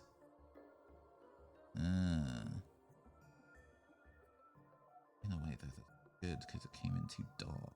So maybe I can use this to buff away some of the stuff that's at the top level and then repaint that. Just buffing it away to make it lighter.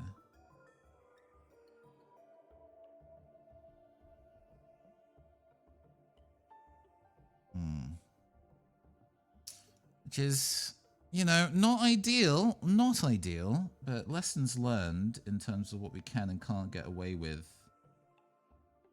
in using varnishing on this. We need to be careful how we paint that. But that's fine. Layering is going to fix that, I think. Okay. Understood. I think that's the majority of it varnished, and that just means I need to be very careful when I go in with the second layer. But I think once we get the second layer in and all the colors are a lot more consistent, we're going to be looking really good. Okay. Cool. That buried away over there. This is, I already washed this, but let me just give it another. Right. Let's give myself 5 minutes. We're going to go to scraps. This. Okay.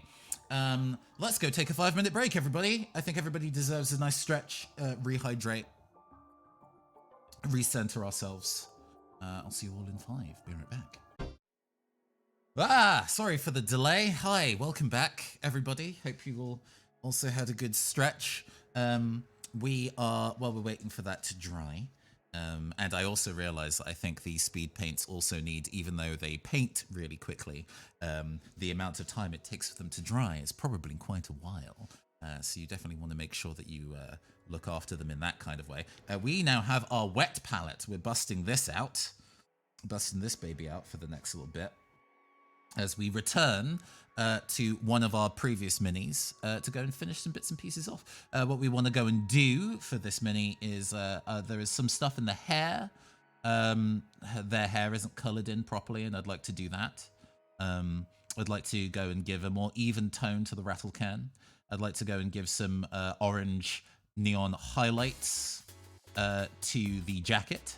And I would like to finish painting in the backpack as well, because we've got the backpack washed, like flat colored in purple, but I think it needs some highlights and maybe a wash in there as well.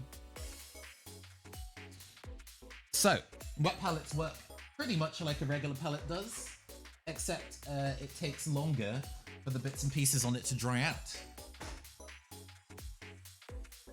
We're going to be working with...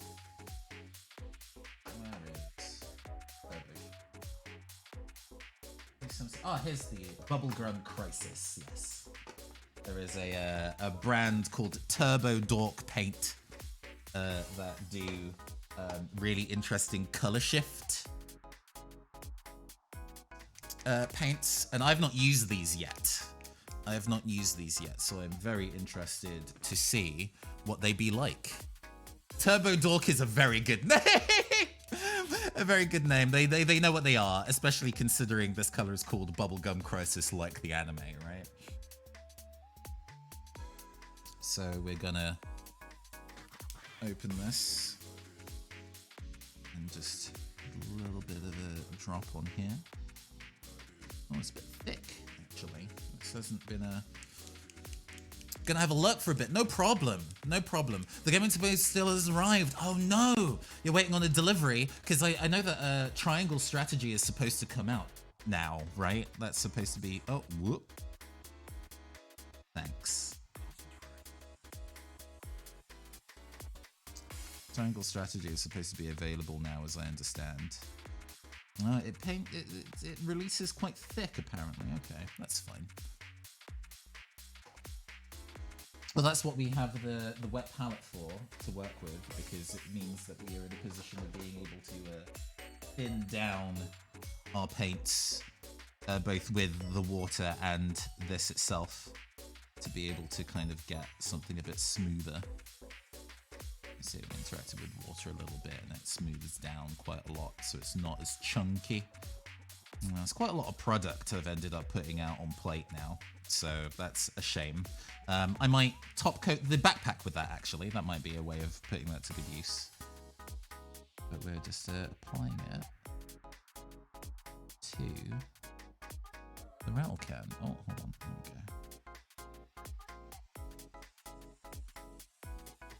Oh, it's quite bright. It's quite bright. What I might do then is have the like deep red that I was using as a medium maybe to deepen this down and make it a bit more consistent. Expecting the red to come through a bit more strongly than that. But I guess there's quite a lot of reflect in it. No worries with the lurk, long story short, on that. I'm going to leave that there for a second. We're going to go and get our purple so we can float in the wash.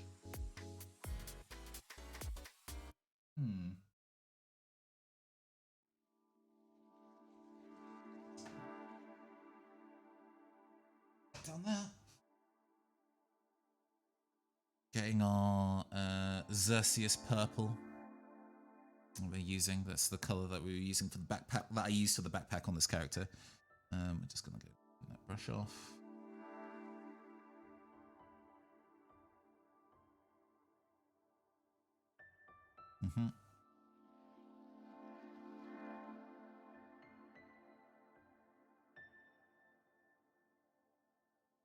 Take a little bit of it. And we can use the wet palette to be able to blend our colors much more easily. So we now have a thin coat of the purple with the pink gold reflect in it. Just getting some of the excess of that on my brush. Actually, I'm going to zoom this camera out. Hold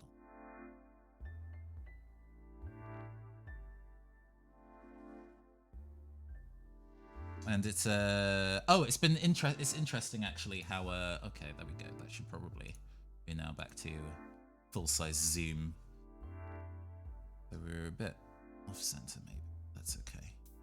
You should be able to see a little bit more, and I don't necessarily need to crowd into such a small space on my screen. We're just layering on top of the backpack with this sparkly reflect now.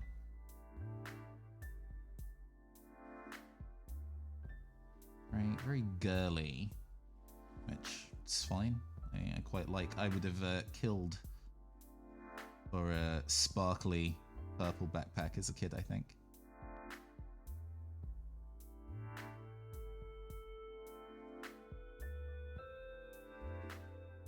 And because we're mixing it with a mainline paint, the reflect should hopefully not be too in your face.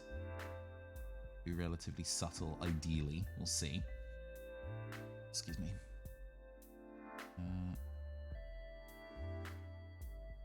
So getting these straps.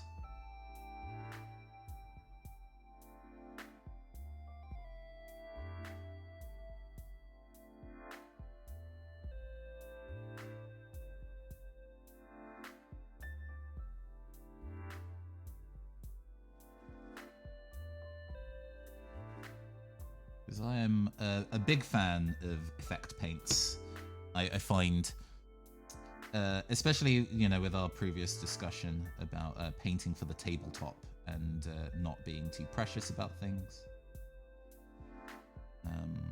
Done is better than perfect and all that. But vibrant, I think, is really good for miniature color schemes because it means that they will stand out from a distance. I know that if I was to be playing some kind of if I was to be playing some kind of skirmish game with my friends and I busted this mini out, I know that I would be able to see it no matter where it was on the table. Whereas a mini that might have much more in the way of kind of like a murky color scheme or like an urban camo grey might easily get lost. It might look really detailed up close, but if I can't actually see it while I'm playing, that's not super useful. This has actually dried very, very quickly. And to quite a nice sheen too. It's managed to go and hide some of my failures in patchy colouring on the other side of it. It's become quite a bold kind of like pink-orange. I would still like to maybe give that a bit more red. So what we're going to do is we're going to go and find the red or Screamer Pink. It might have been a Screamer Pink, actually. I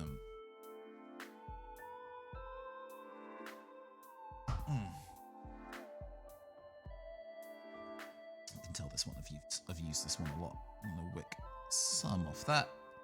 Kind of put it onto our palette. You don't need a lot, and because the palette is a wet palette, it's going to thin it a little for us also. So we don't need to push ourselves too badly on trying to use a ton of water to get this where it needs to be. I'm just gonna, oh man, that's actually nice consistency. I'm gonna do the base of this can. Oh wait, oh sorry. The base of the can in the red. And working a little bit of our reflect.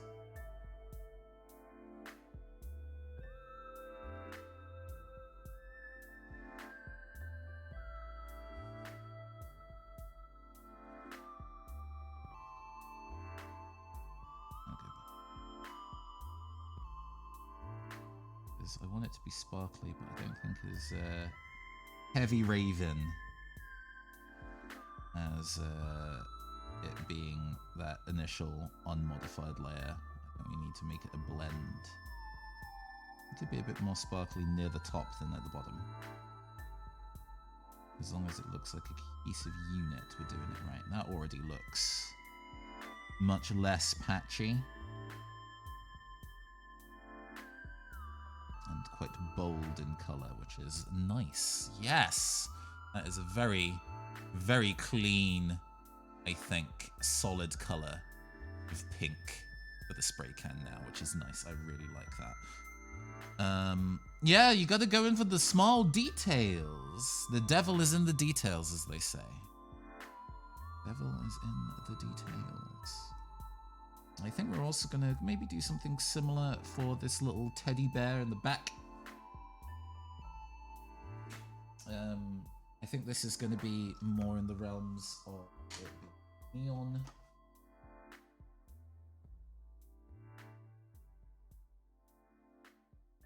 This fluor neon pink. The green stuff world neons are very, very neon, actually. It's quite difficult to have a camera capture it. If you see it in person, it's much brighter. This reference is no longer relevant like that. Sorry about that.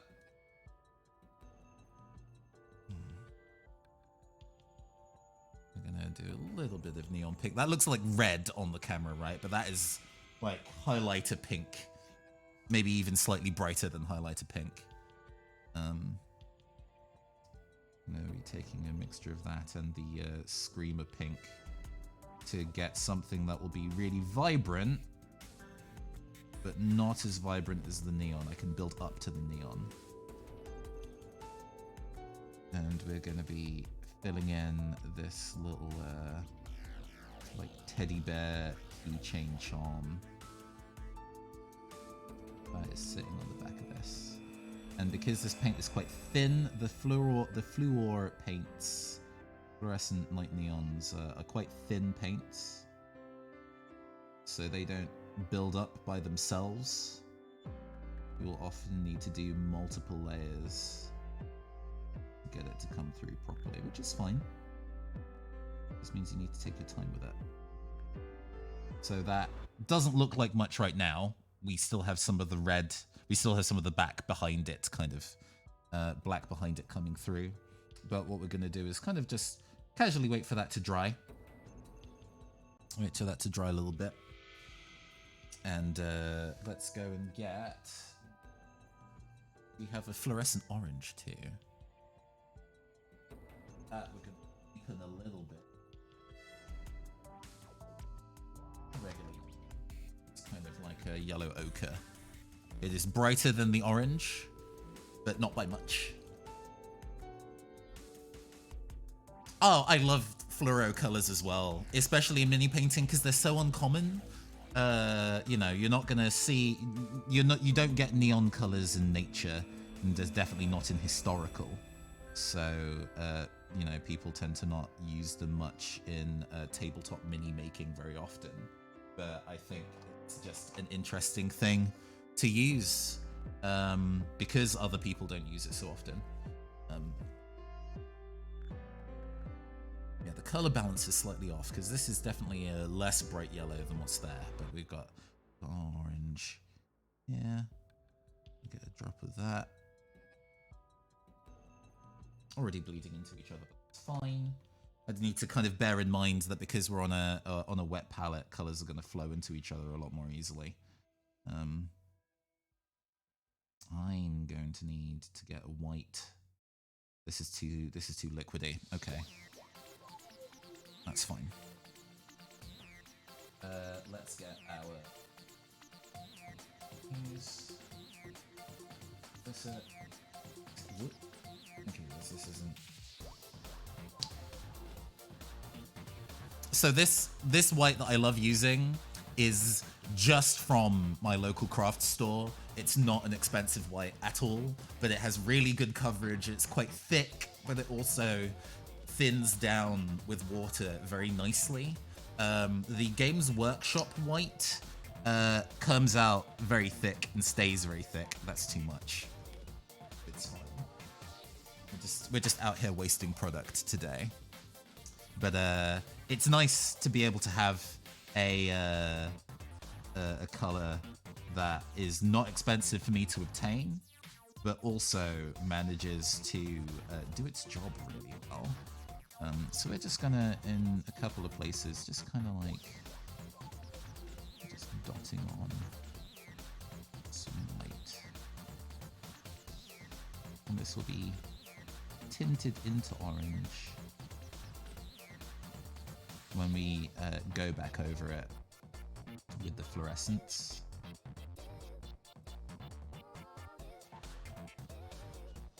Just, oh, sorry. Finding these places, and we can kind of accentuate the fact that we have this puffer jacket form. It's maybe a pretty big shine, but that's okay.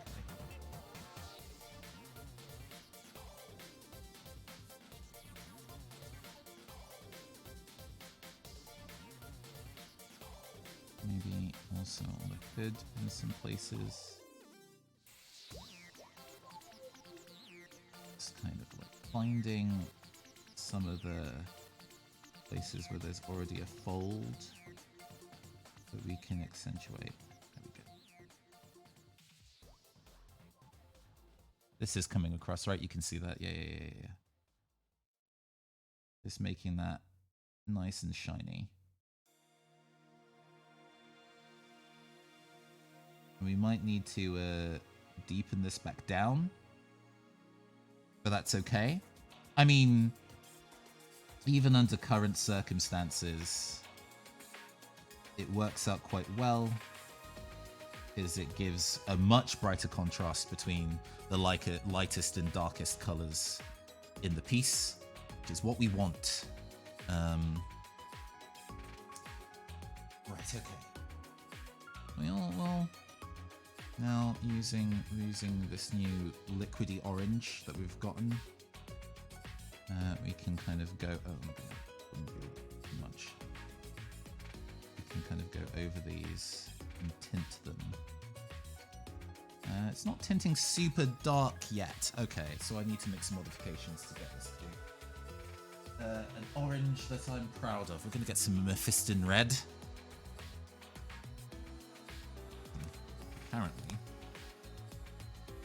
I've been misusing this, and there's some purple in it that shouldn't be there. That's that's okay.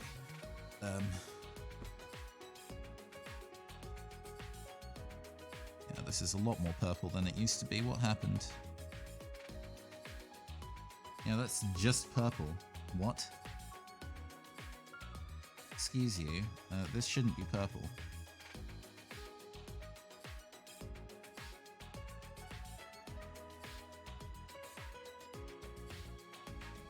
Yeah, oh gosh, okay. So, hold on. Let's find a way that I can go and handle this. I'll be right back. Just give me a second. Hey, Hurricane. Hi. Hi. Hold on.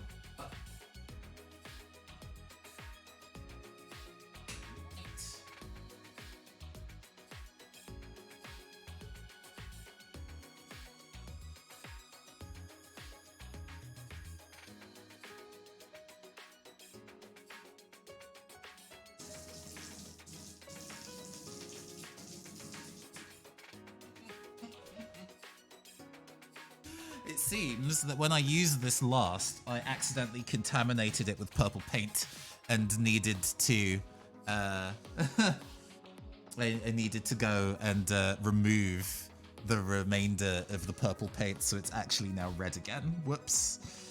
I may have actually just in general ruined this paint. That's okay.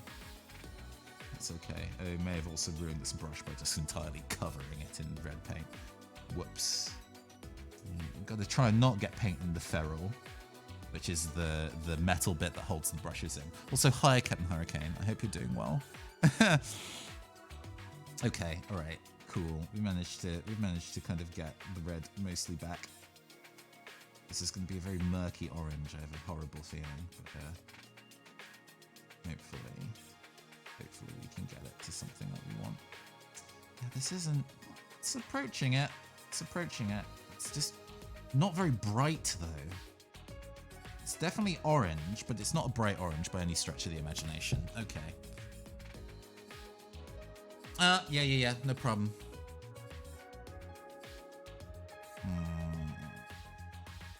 We're already hitting complete and utter chaos with where this is going. I need to go and make myself an orange that I don't hate. That is too much of a purpley red to mix with yellow, it turns out. So what we're gonna go and do is that we've got cheap red. If I've already ruined this pot of red, then I don't need it. I can go and replace it with a cheap red.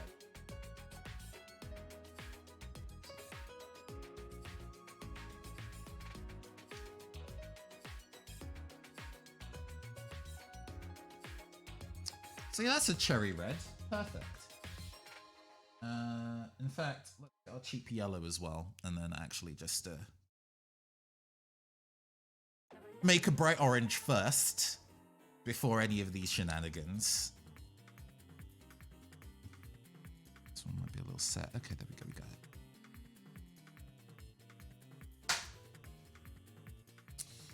Okay. We're gonna go and use this brush to go and mix them in. We want quite a yellowy orange, but we do want a bright one.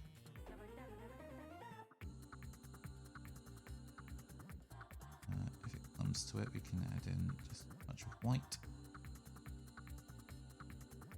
Yeah, that's more the color I'm talking about. That's what I'm talking about. We want that kind of yellow.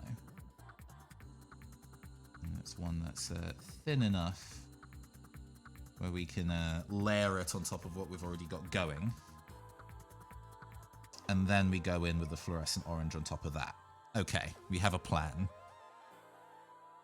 We have a plan, that's important. Okay, right. So we're gonna wet a brush a little bit. Get some of this orange. Yeah, that seems about the consistency I want. And I'm just gonna kind of like dab it. Just kind of like blend it in. This may be a little too much, but fine. I find it's a little liquidy. A little liquidy, but we're okay. Again, this is going to read at a distance as big to building up the shape on the mini. Is this actually in line of sight? Yeah, it is. It is.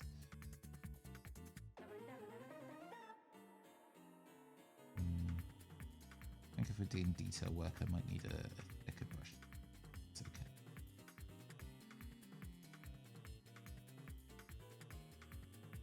Going over some of these bits before. Blending it in with the orange that's already there and the white markings that I've already set down. Just to give just a bit of extra pop, extra highlight.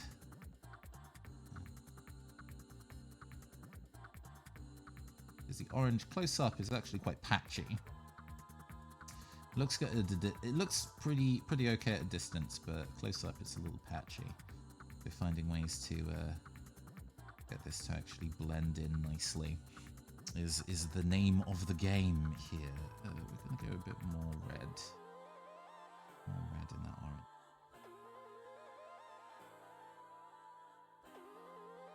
Obviously, because I painted this some time ago, I don't have an exact color match anymore.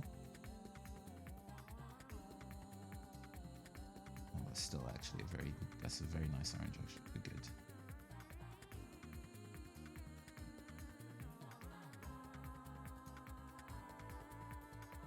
Yeah, nice and bright. What we want.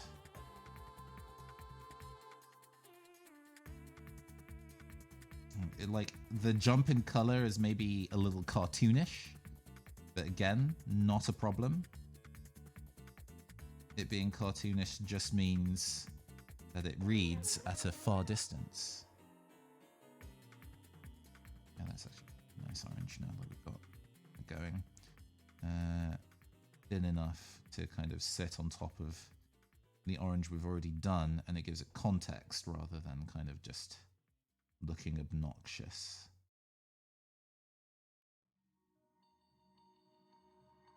Just being able to brighten out some of the oranges that we've done. Good. Am I in my primary? Oh no, that's too yellow.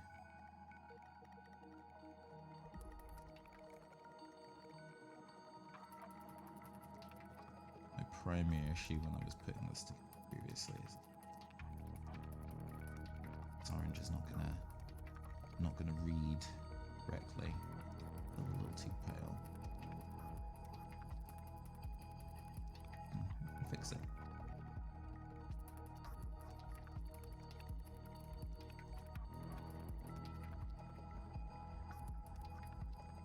Yeah, there it looks nice now. I'm gonna get some more of the stronger, brighter orange on top. Want it.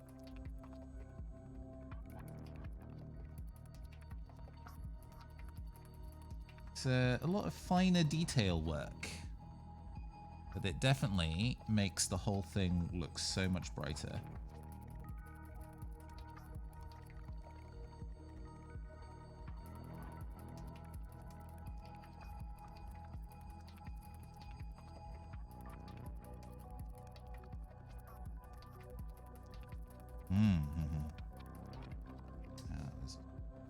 Side.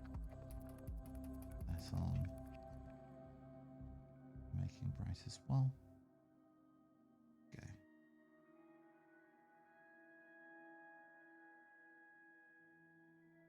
And then her shoes, actually. So it could stand with extra highlighting.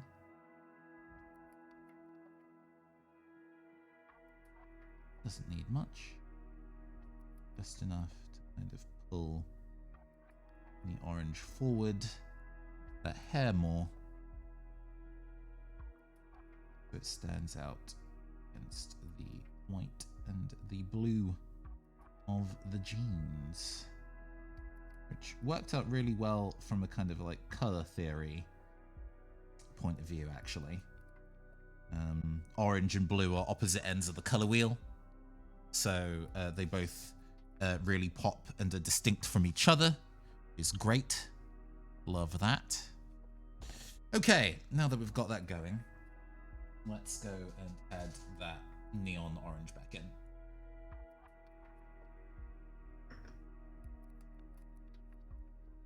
And we're actually going to be super careful this time and only just put like choice dots of it around rather than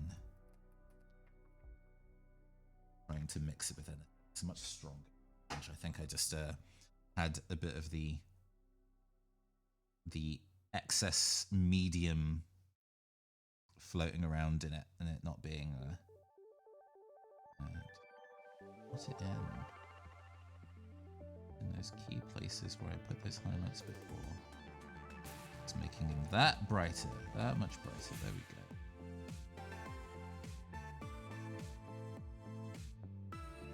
go. Ooh, that's nice.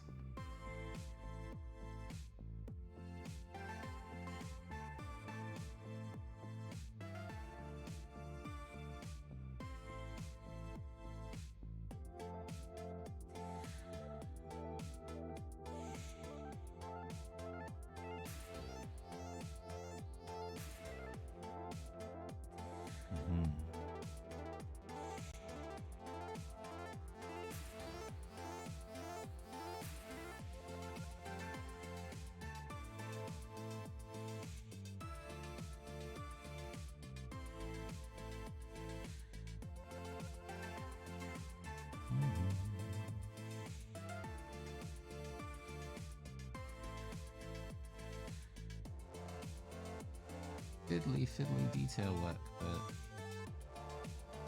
because we're not trying to paint like a pattern or anything, don't need to be perfectly accurate.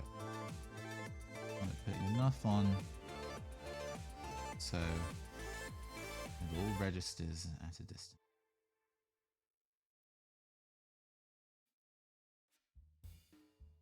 Nice. Add a little bit to the there's 2 little beads for her hoodie. I'll put dots of the fluorescent orange in there so they show up. Oh, that's way brighter than before now. And I didn't even add that much in terms of new color, but just kind of adding in these small bits and pieces to brighten it up did a lot. It did a lot.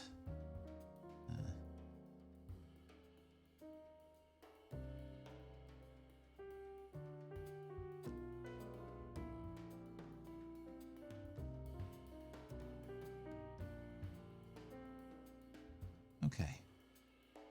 There we go. Oops. Use just a little. I think only on the outsides. We don't need to worry about the insides of the shoes. You won't really see those from distance. This is already feeling a lot more complete, and the neon orange has done a lot to kind of help make that pop more. Really happy with that.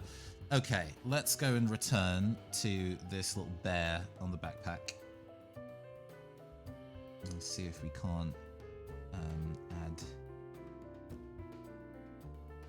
what's needed to get it to pop a little more. That's a little too thick. Let's go and bend the brush down a little bit. And just continue layering on quite thin. Pink. We are definitely getting a much more obviously pink now.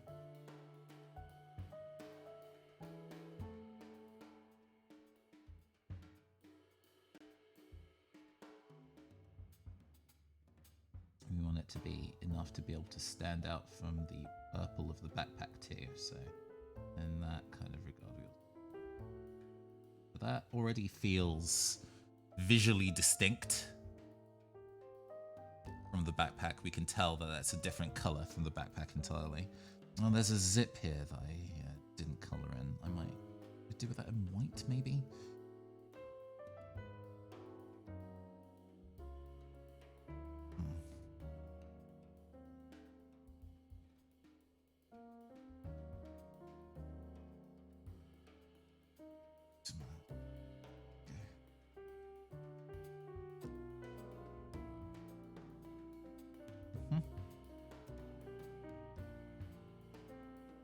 Is there anything else in terms of white that needs detailing while I have white on my brush? Remove a little bit of the edges that aren't quite clean. Just making those just a little bit cleaner.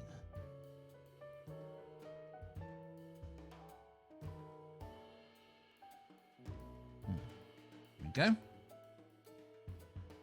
Oh, this is looking good. This is looking good. Do we want to make the metal on the rattle cans, like the bottom and top of that? Do we want to make that actually metal? Because we can. We can. We do have metallic paint that we can use for that. We might make it a little brighter too, but yeah. While we're here, we're gonna use some of this studio acrylic paint.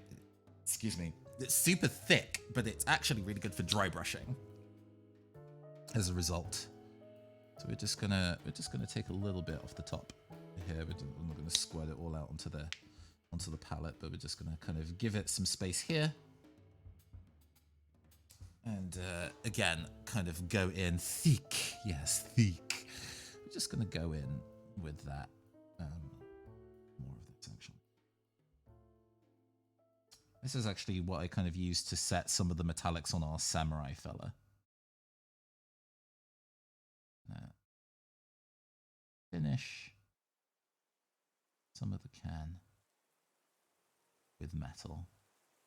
So it feels like it's metal, not white. Is this blue-gray we used to base the white before I did the white trims. So it could be very easily mistaken as being kind of like a white bottom and top. But I want to make sure that that actually reads as metal. Actually, this zip on the back can be metal as well. Especially now that I based it in white before, it's going to really stand out.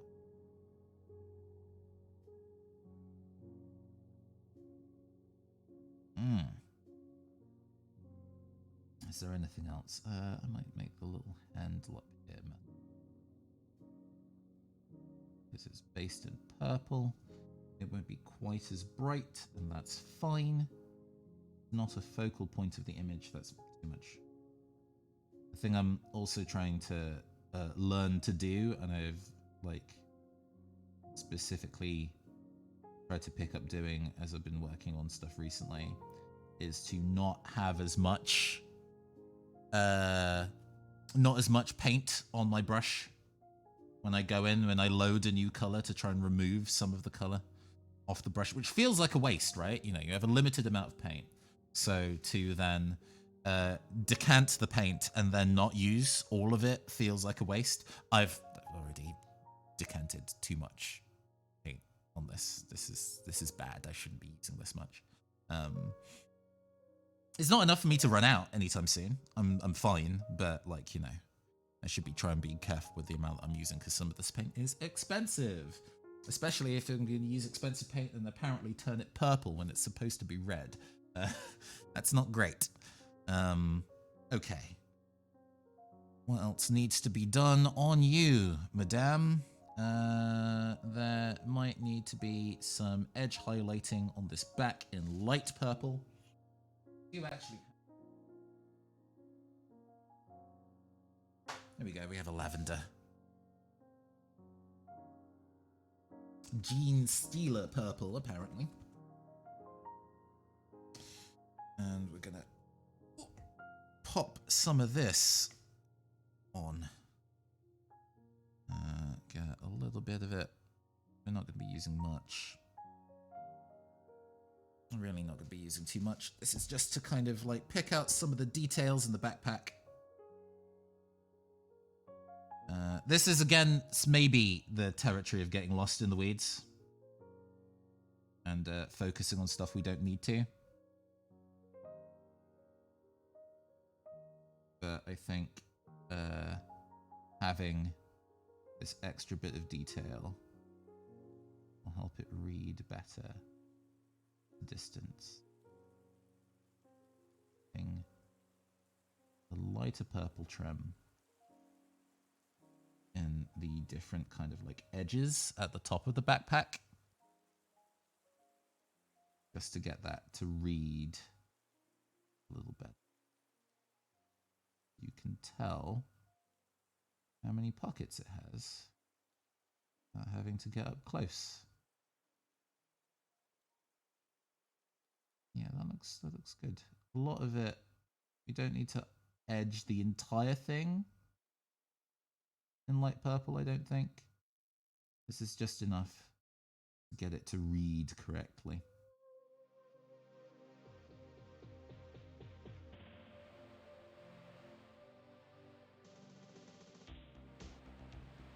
You also can use it to kind of differentiate various zips and buckles on this thing. Buckle here, that was a little murky, and so we can make that the lighter purple so it kind of stands out a bit more. I do believe there's a little, like, side bit up here that I can also make a light purple. Yeah, and that stands out. Cool. Oh man, yeah, I'm really happy with this. Do I give her purple hair now? Because that's one bit that I haven't really done. I haven't really, like, worked on the hair much at all. I might actually go in with some of this murky purple red.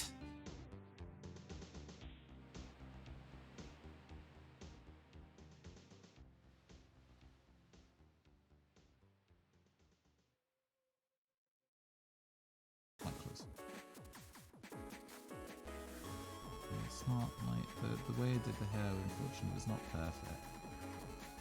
It was a little that's too bright. It is maybe too bright against the skin. Okay. What are we gonna do? Do I dull that down in the orange?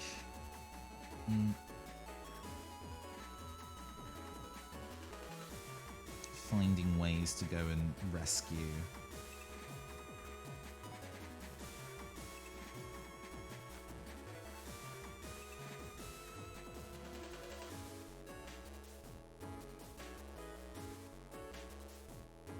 Yeah, okay, that looks more reasonable.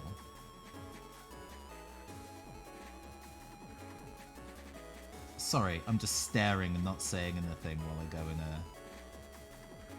adjust. The eyes on this are also not great, but to be honest, you don't need to do eyes if you don't wanna.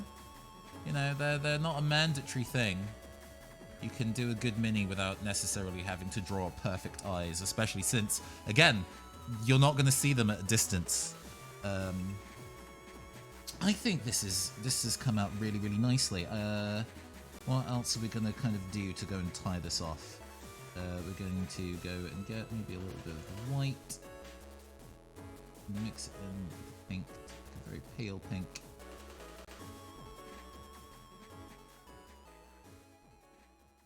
Very pale pink, almost like a baby pink. Excellent. I'm going to use that and kind of pick out some of the details.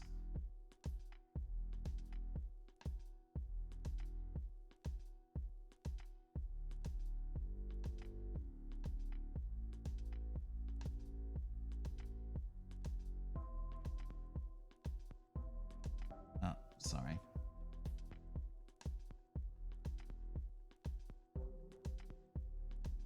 In the charm on the backpack. Yeah. All right. Yeah. Okay. I think this is doing well. This is doing well. I'm a fan. I'm a fan of this. I would be in a position to call this mini done. Honestly, let it dry clearly more than like an hour or so, and then kind of return to it to kind of get the varnishing done. In the meantime, let's go return to our lad, the samurai. We're gonna go paint that face because it is bugging me, the fact that that's still grey. It shouldn't be. So, how did we resolve? Get a. Is this still usable? It's quite thin, so it should probably mix up okay. Take it.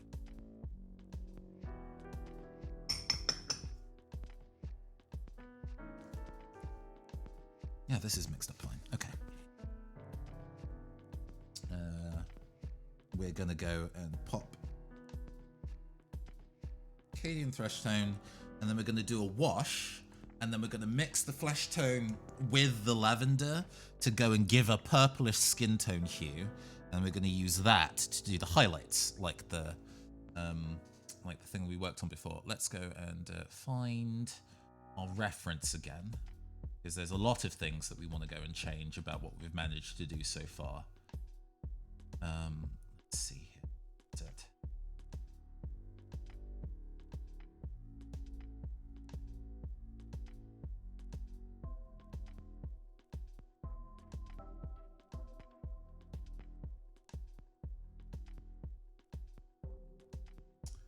It's bigger. This tighter. Yeah.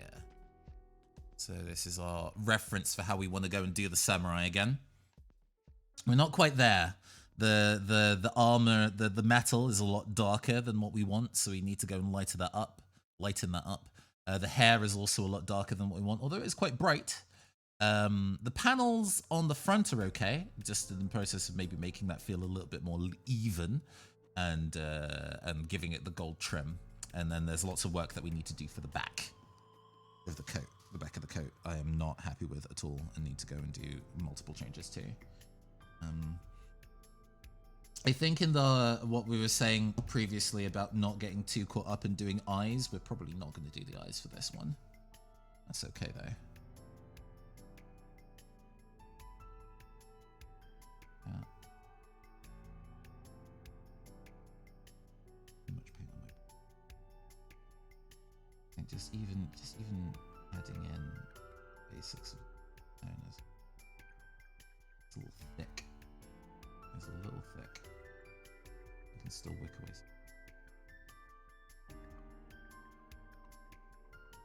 Yeah, there we go. It's okay if this looks like it's flooding his face with no detail, because we are going to go in with a wash to fill in the recesses of his face.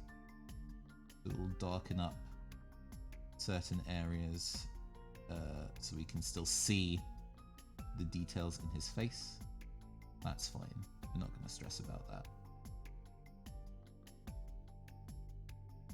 I am poking into his hair a little bit as I'm doing this, but that is also okay. All that stuff can be handled in cleanup.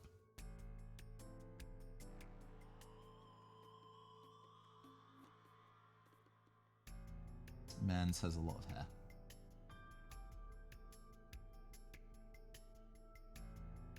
Okay. Fortunately, this is the only flesh that is actually on this person's face at all, right? The rest of his body is very much covered in metal, so we don't need to kind of worry about having to do skin tone matching for any other parts of the mini, which is nice. Now about this back, which is now very patchy and not quite in the color that I want it either. So we're going to go and see if we can layer this in a nice kind of magenta that we were using before, not the Mephiston red. We want the Screamer pink. Screamer pink. To do a base, and then we can go in with an actual magenta for the highlight. We can go with okay. This one. Excuse me.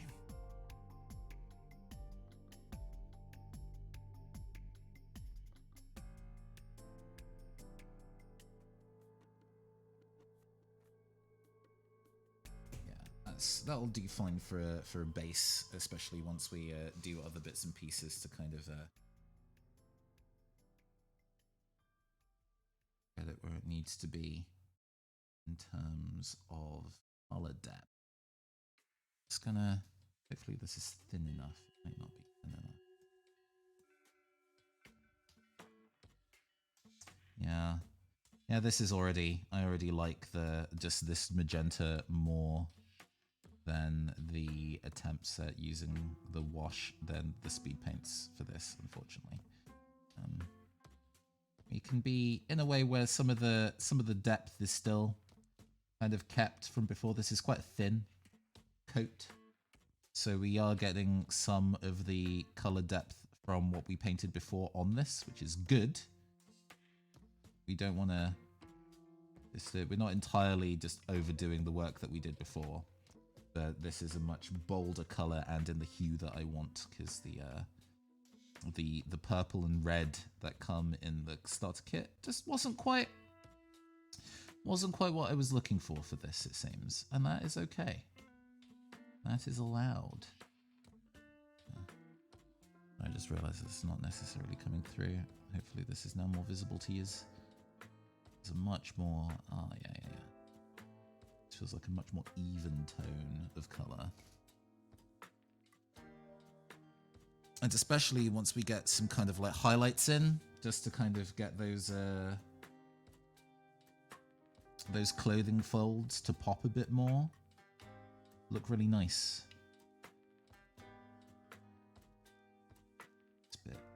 So this is a tricky part of the mini to paint.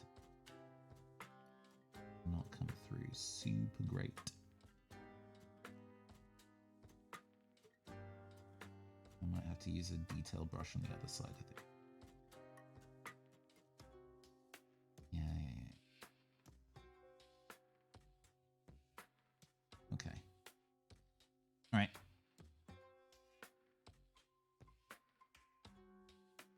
Working on the front part as well. This part is definitely...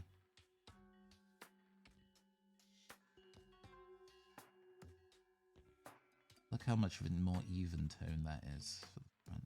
I mean, lessons learned. This is, as I say, a lot of this was done as an experiment where we're kind of working out how to use this new tool, these new paints, because we've never worked with these paints before. And one of the things that we've definitely learned is that it works best off a single color. If we try and do the shading in advance, especially if we make the shading too dark, it doesn't work. It also doesn't really respond well to it being over black either. We just kind of lose all real detail. We do it over black. Fortunately, with this opportunity to kind of revarnish and kind of go in again, it's been doing a lot better. This looks much more consistent and to what I envisioned now that we've repainted it. I'm gonna have to switch brushes to a thinner one. Sorry, does any of this... I hope any of this makes sense at all as I'm doing this, by the way. I am not any kind of mini painting expert. A lot of this has been from me watching YouTube videos. I should probably put this back on the painter's handle, actually. This is a lot of this is from me having watched a lot of YouTubers who are better than me at painting and to talk about their processes. Some of which I'm kind of like, yeah, no, that makes tons of sense. And some of which I'm like, nah, I'll do what I want. But in this instance, this is me learning trial and error. And that is perfectly okay. I am out of camera range. Truly no thoughts, head empty. Fair enough. I know nothing, so anything is interesting. Fair enough. Well, I'm glad it's interesting at any rate. Because, you know, while I am not necessarily trying to be a content machine, I do want to do things that people actually find interesting to go and work on or tune into. So even though this is new territory for both you and I guess me as well, as long as it is you're coming away from this being like, yeah, I feel I've learned something about a hobby I didn't know anything about today, then we are doing it right.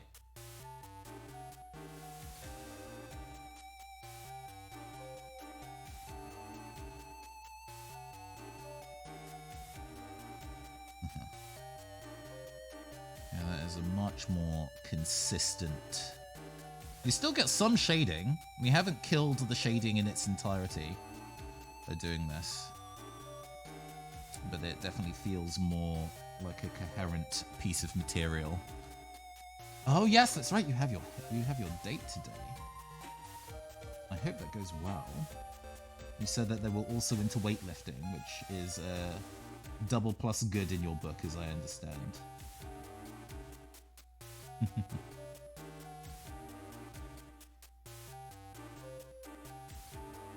I'm sure it can be very fraught to date as a hedgehog in these modern times. Yes, no, I would hope that you also would hope it would go well, and you're not being a pessimist about it.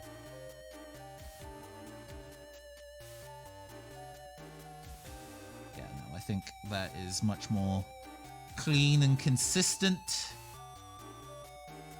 She's not as into it as I suspected, but it made for a funny meme. Fair enough. Fair enough. Let's see here. What else do I need to kind of do? I need to work on this kind of like orangey red and get that feeling even. Fortunately, we already have the red that we were working on before, and kind of patching that into being orange is not too difficult. Yellow.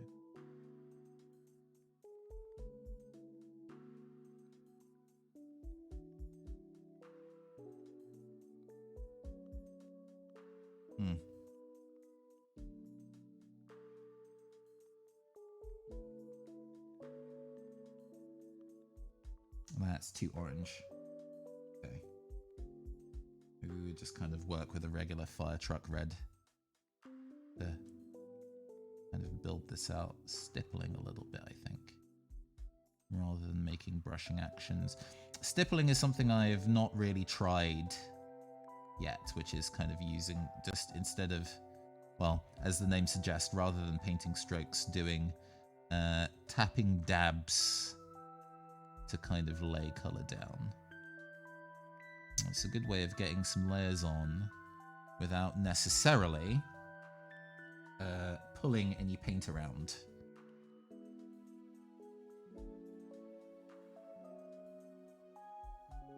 It's definitely making that area much brighter. It's good, we want that. Do you want it feeling even?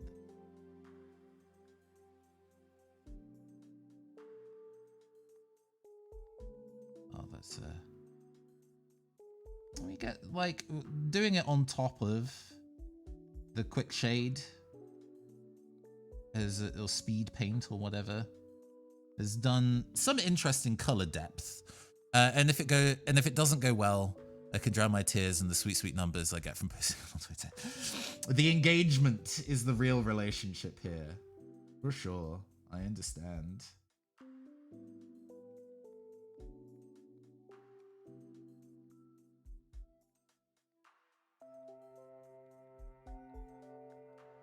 It'd be nice to kind of get this to feel like a lacquer red, because I think that's what this is supposed to be. Is that kind of like a iconic red lacquering you see in Japanese woodwork stuff. Maybe kind of going for a more wine red. Yeah, that's more like it.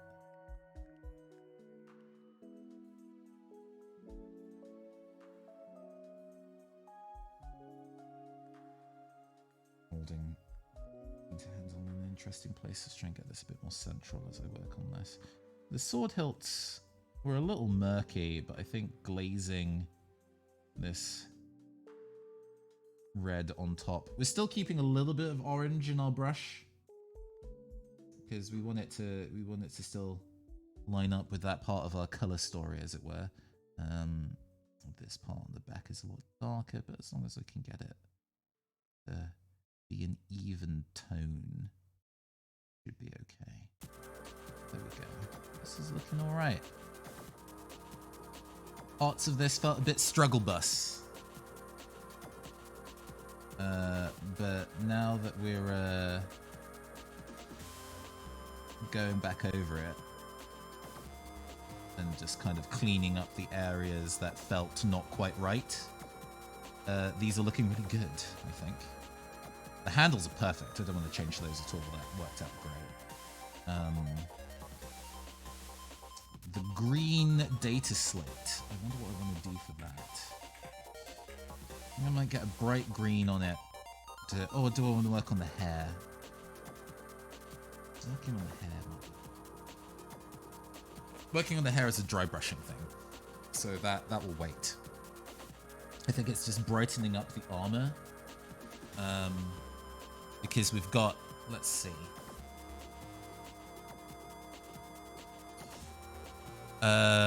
brightening up the armor. We're gonna go and hit browse, and then we're gonna go and find our lad.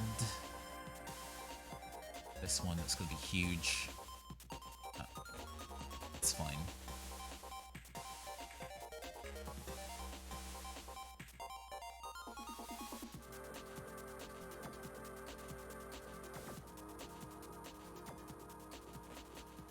It's nice to actually kind of compare with the actual colors as well. Yeah, there's some interesting color depth on that. Building that up will be nice and shiny once we kind of get the highlights on it. And we've got the roughly equal to the reds. We'll need to start getting the gold in there soon, but we'll do that. We'll do that near the end because the gold detailing I think we'll be doing last. Yeah, we need to kind of get the steely gray back in a little bit. But we can mix that together. We are going to want to get our gray blue. I love this gray blue. I've used this on a whole bunch of different things. Because I don't like working in pure black when it comes to detailing. I always prefer the ability to go darker if I need to. So having a cool dark blue gray has been really useful for doing black adjacent, and then it still mixes with a bunch of things. I think I want the Red Belcher silver.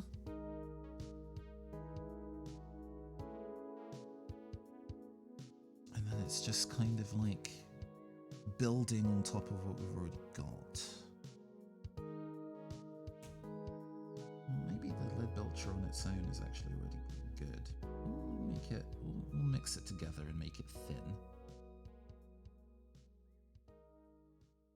There we go.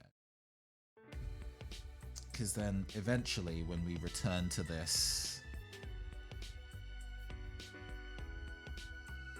with the light gray to kind of do the last bits and pieces of the highlighting. So this is just kind of getting in the middle pieces of some of the armor and just kind of like building on the purple metallics that are already there. We're not just fully flooding what we've already done with the new color. We're just kind of lightly dabbing on this other gray. So the deeper recesses that are just purple, I'm probably just going to keep as they are.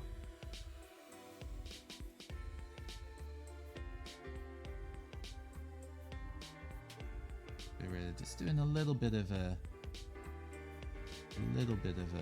light dabbing of this more neutral silver. So it is purple in the deepest recesses. Purple in the deepest recesses, but it does have a more kind of neutral gray on the bigger panels, so it reads as gray from a distance, which is what we're aiming for.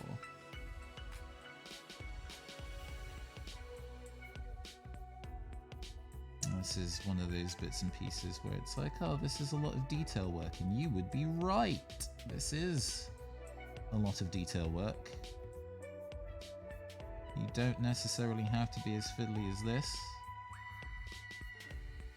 Sorry, I'm doing the work out of frame again. Apologies.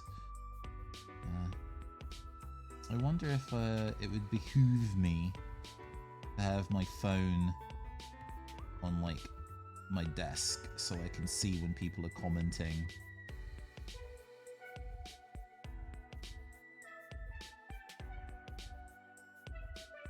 Getting larger exposed pieces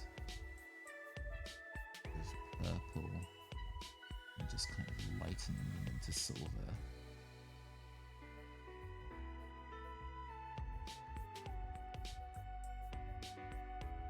It's a layer as well, so it's not just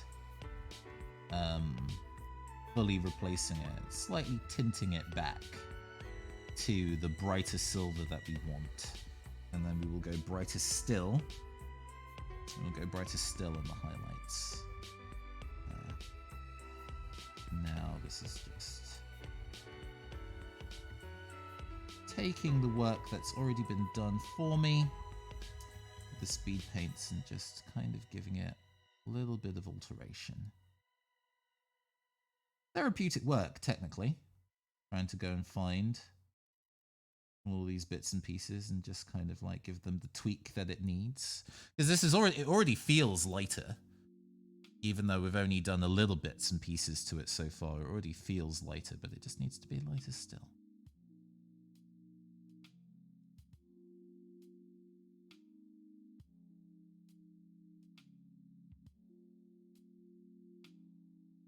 Yeah, I think it's going to be hitting the kind of like more of an electric blue.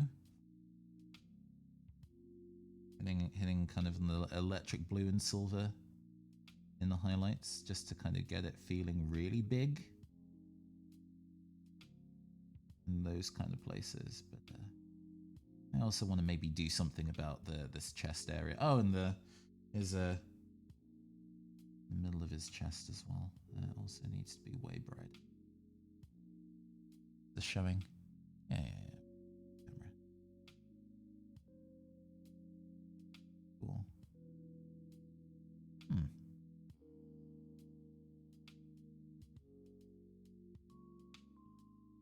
Yeah, I still want the purple to show. It's that balance where you still want the purple to show through and read as purple, because that's what it looks like in the design, right? You can still tell that that's like a purpley silver. It's just kind of finding the ways to build it up so it can kind of develop into something else. Okay, since that's done, how about we go and get the skin tone flash wash? Here we go. Quick shade flash wash.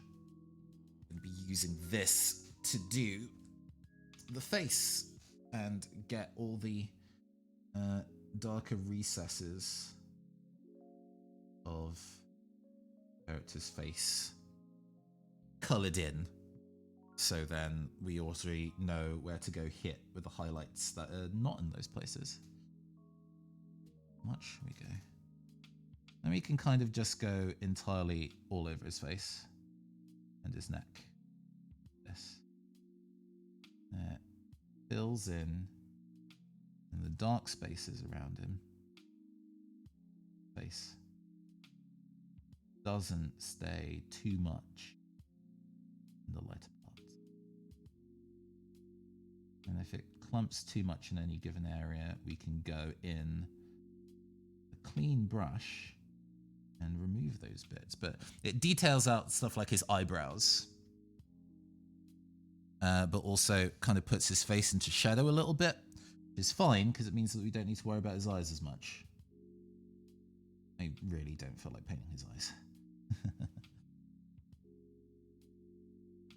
Okay, so we've got the flash wash done. Should we do some gold detailing? Oh, there's the remainder of his little gun back here. Has a whole bunch of stray coloring. Just wipe those back out.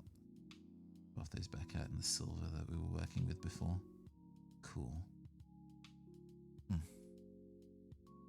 Yeah, no, this is looking more like what we want. It's still not quite there. It's definitely more like what we want. Let's go and get the light blue to kind of do the detailing in the hair. I think that's what we want next. And Lothern blue. And then we're going to dry brush a iridescent blue-green, so it will pop from a distance.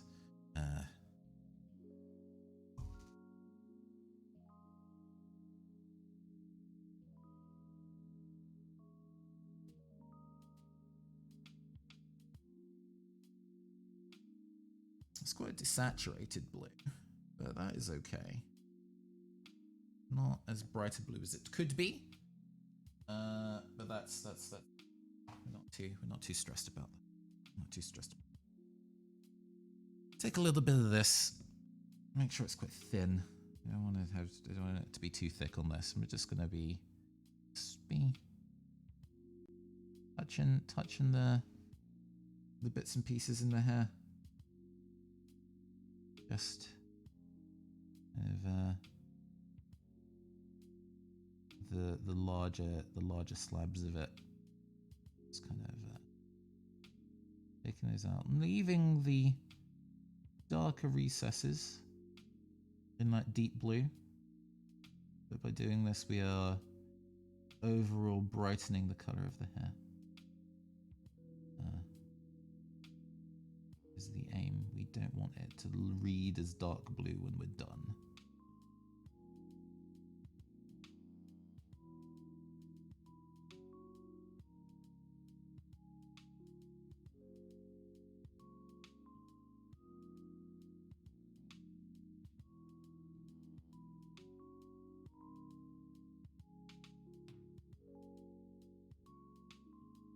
So we've still got the depth of the blue in there.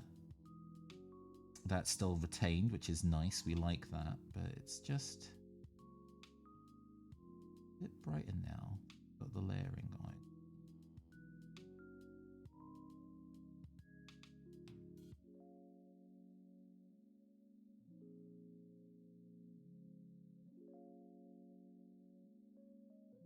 Yeah, because his roots are definitely still very deep blue.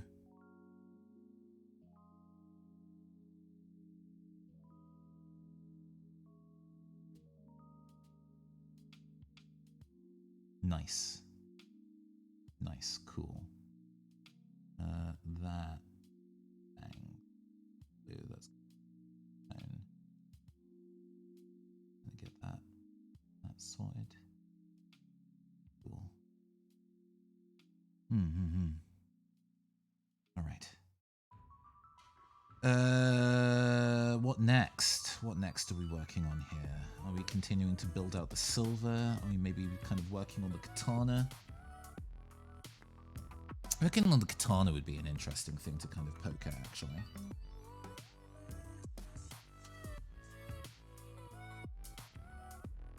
So, hot objects, you know, like myself. They are brighter where they're hottest, and so we can see it. We can see in the picture that we have here, the center of the flames are white, and then they go into yellow and then into orange and stuff as they radiate out. So we want to go and find where we want the hottest part of this sword to be, which is probably going to be the front edge. So we're going to be building backwards. We're gonna probably the dullest color is going to be the orange that we've already got going, and then we're going to be building back up on that to get to the kind of orange that we want, the orange to the yellow and then the white. We're just gonna we've already been working on orange today, so we have some on our palette already.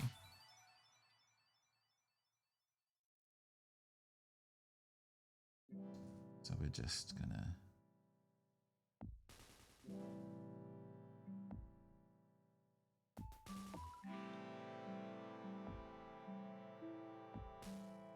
running it along the edge of here. This is the kind of detail work that I'm actually not very good at. So this is going to be imperfect, but that is okay.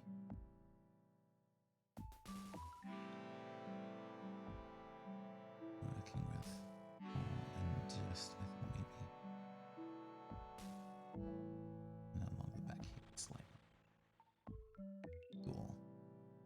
just a little bit. No idea if that's on camera. Okay, there we go. Oh yeah, you can see the back edge there. So we've got the red and it's kind of slowly moving through to the orange, and then from the orange to the white on the other side. I think this is probably a point where we start using the orange fluoro.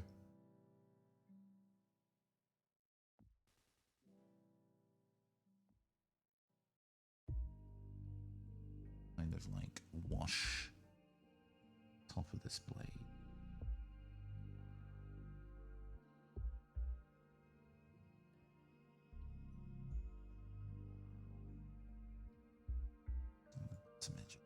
Well, not as important to kind of get this detail in here as well.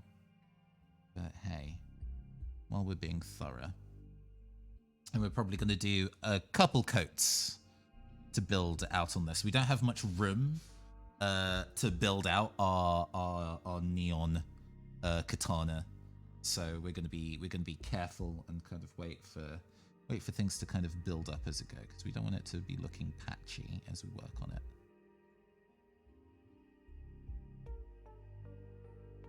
So we're just going to kind of wait for that to dry down. But I can already see that there is a distinct kind of difference between the red and the orange on that. So we're going to wait for that to dry, and then we're going to go in with the yellow.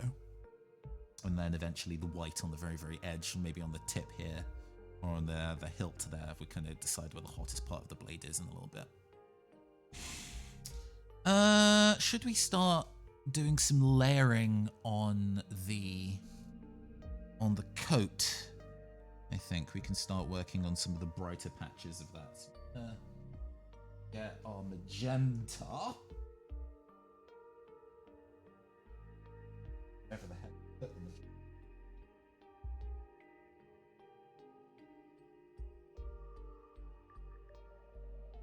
How long have we been going for?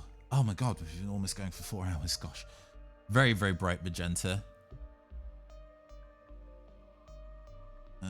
We're going to take our layering brush.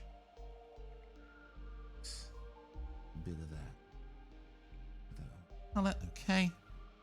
Cool. The fact that you've all been hanging with me this entire time is very impressive. I didn't realize. I genuinely lost track of time. What we're going to do for sure is try and do some of the gold trim, even if we don't finish this today, because that's, you know, it's okay to not finish an entire mini in one day. We are but mortals, and we need to make sure that we do stuff like take breaks and restock ourselves, take care of ourselves. This magenta is quite translucent, so it's something I'll have to build up in layers. But that is okay. Just finding these kind of like raised parts and kind of giving it that extra. Whoops. It's this brush. I actually don't like this brush phrase a lot. Giving these raised parts of the mini a bit of that pink. So, trying to go. It's interesting building up to magenta, because you don't really want to. If you start, you know, adding white to it to make it brighter, you're just going to end up with pink. Like and we don't want pink so much here. This is a different kind of energy to what we're doing. So we're just kind of building up lots of thin coats. Let me just try and oh, is it almost 5? Where's the time gone? I know, right? I mean, I'm glad that we've all been having a fun time and working on this. But, yeah. Time has passed in a surprising fashion. That's okay. We're just gonna build this pile out as well. We might be going for a kind of like very specifically highlighted in white magenta. As we go for the high highlights on this, getting the bits and pieces of the coat to really stand out. You didn't actually have to do that much to start building up the magenta on this, actually. I think we're already in a position where this is actually looks quite complex color-wise on the back. So this was the upshot of maybe the initial effect not being great. We've managed to make it feel a bit more unified by glazing on additional layers of color.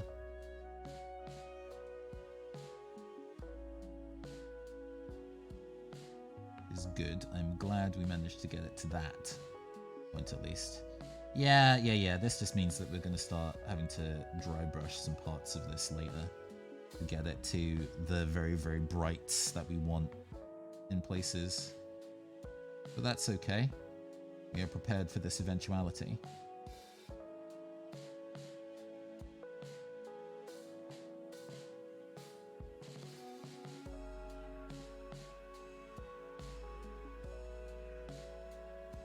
Slowly building up those layers, trying to make it feel like a natural gradient. Yeah. Feels like some nice textures going on there. 17 layers, let's go. I mean, there's a level of patience that I have that caps out at I think about 3 layers of color, but you gotta work gradually at it. Annoyingly, you know, part of me is like, oh, but I wanna do it now. I wanna just make sure that all the colors are perfect now, and then I don't need to think about it again. But unfortunately, how it pans out is that actually you gotta go a little bit slow and steady. Speaking of which, we're gonna return to his face a little bit just to kind of get some of these. If you're seeing here, getting some of the face more filled in. Yeah, that looks good. There was a little bit of hairline that I wanted to make sure sat right. And actually, while we're doing that, we can start incorporating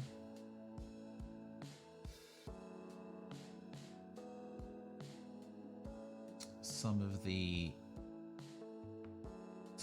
purple. So, oh, you can't quite see. I'm mixing some white, some lavender, and the flesh tone. A little bit more lavender in.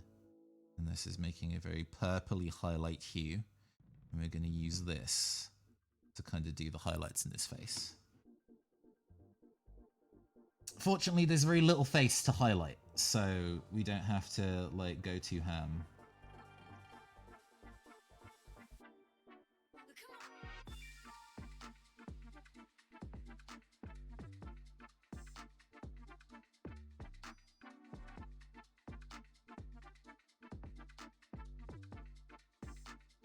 It's mostly just finding the raised parts of the face. Is like the apples of the cheeks, the tip of the nose, and the front of the forehead brow, and just layering those in. I made the edge of that just a little too light. Oh gosh, this is off the rails slightly. It's fine. We can clean this.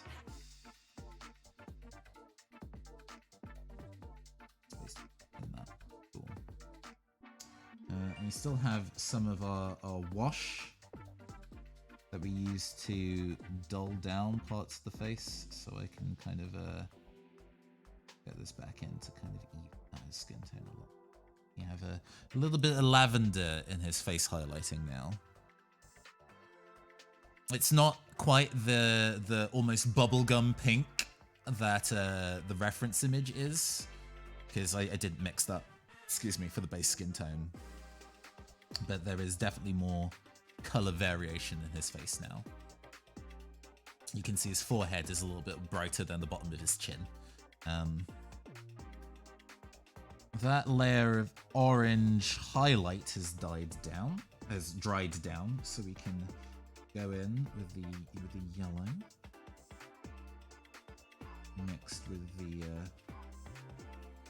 mixed with the fluoro orange. And we're going to be running less of that now, so we're just going to be kind of dabbing it along the edge of the blade to make it. Cool.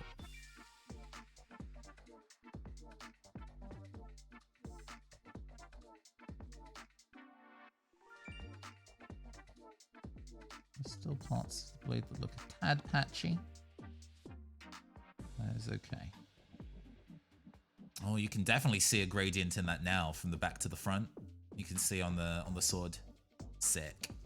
Nice. How about we do a little bit of gold? Because I want to do the gold trim before we call it. This is another more fiddly detail bullshit, but actually it's kind of nice because we don't need to do any shading. It's just getting the gold where it needs to be. This is another thick metallic that we're using here. And the same brand as the thick silver we were using.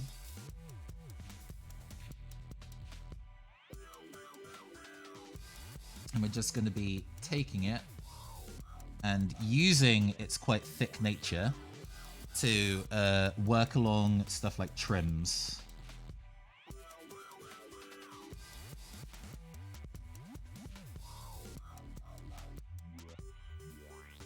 Just kind of doing lots of pencil strokes around the outside of this so it picks up the gold.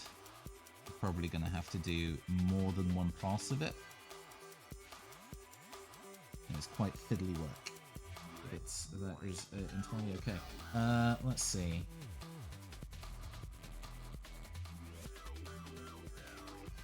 We might actually take some of the red that we've been using and make that a red gold. Work from that. It also thins it down a little bit.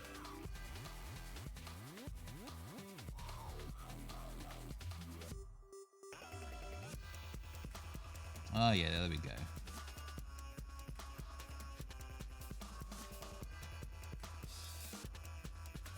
Gosh. I have no idea if this is even, like, the detail of this is picking up on your end or not. But we're just running along the edge of the paneling here. I have too much on my brush.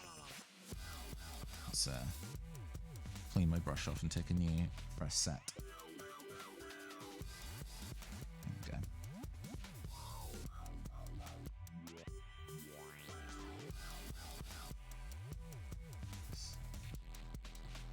Slowly nudging the edge of this using the friction of the brush going against the edge of the mini. Take away the paint from my paintbrush. It definitely makes the edge of the paneling pop so much more.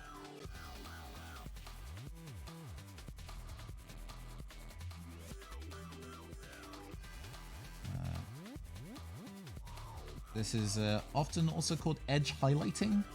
You'd use like the lightest shade of whatever you're working in to highlight the edge. This is again too much of my brush. Let's remove some. There we go. And in fact, I might actually go over this again later in pure gold. Make this stand out a little bit more. There's some bits and pieces that are just going over there. Going outside the lines a little badly, but we're fine. We're fine. We can still clean these bits and pieces up, and it's okay if it's not perfect. Done is better than perfect. But I am very much liking how that gold is standing out. This orangey gold is standing out against the red paneling. It definitely makes it feel a lot more expensive. We're gonna go and do the hilt of the sword. Also in this red gold. Maybe painting it on a little thick here. That's It's okay.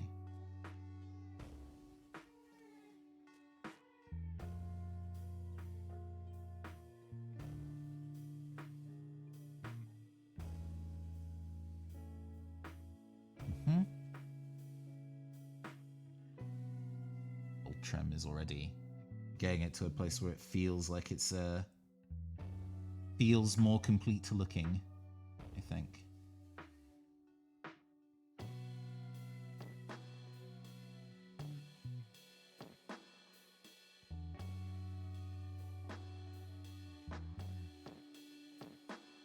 Nice. Okay, cool.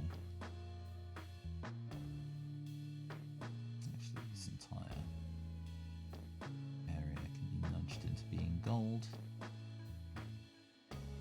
Yeah. So you can see the gold panel lining on the like shin guards, the thigh guards now. That should be coming through a bit clearer. We also need to go and poke at this little decoration on top here.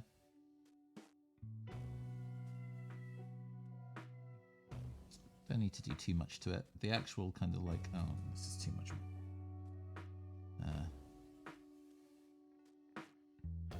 The kind of coloring that we did previously, we're doing a very good job at actually kind of making this stand out on its own, but we just added that little bit of extra pure gold. The top is quite bright now. Definitely stands out embedded in his arm like that. Is there any other gold trim that I would like to add? I know that there's lots of teeny tiny joints here, and those might be fun to kind of pick out. Just a little bit. This might be something I should do last, actually, because I still want to do some more bright silver and sky blue work here. Fortunately, we already have some silver and some sky blue to work with. Put these two together, already looking much better in terms of color. And much brighter than the metal that we already have here. And we're going to just kind of have it in the middle of some plates and along edges. Just make it that little bit brighter still.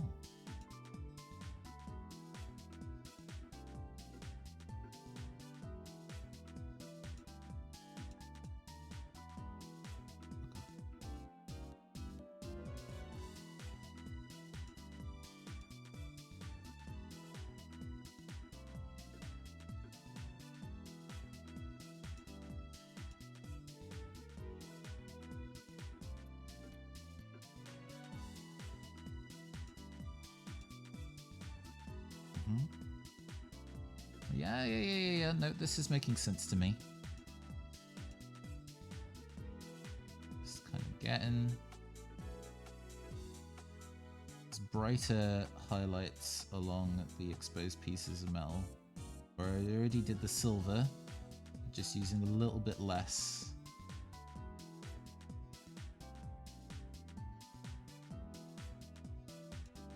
So it doesn't feel like it's purple all the way down. Now it feels much more like it is supposed to be silver inherently. The underlights, the lowlights in purple, which is the goal, which is the aim.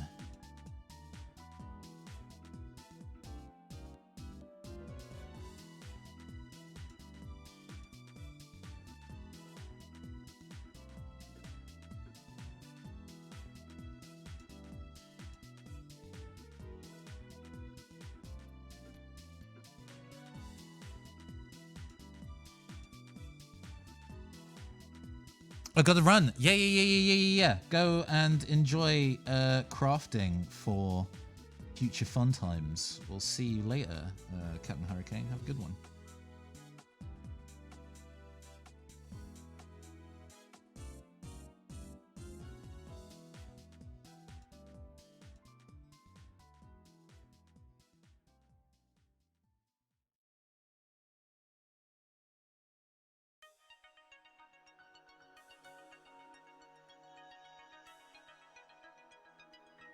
slowly dabbing the additional metallics on, so it looks shiny and not murky.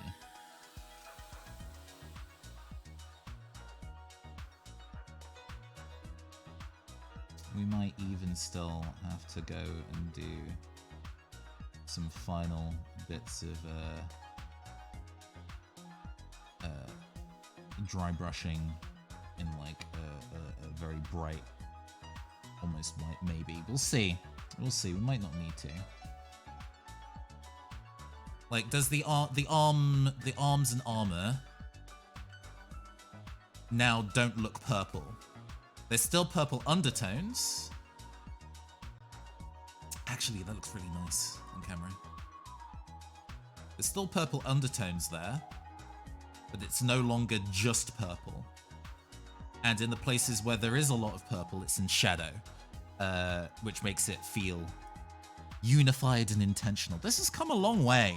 This has come a long way from some of the initial painting. It's actually ended up being very, very interesting. The green little thing here is still kind of bugging me. I think that's really where that needs to be yet. But that's kind of a small detail, I suppose. There might be, let's see here. Use some of the blue-gray from before, maybe wick some of that, some much of it, just to kind of darken the edge of where that touches.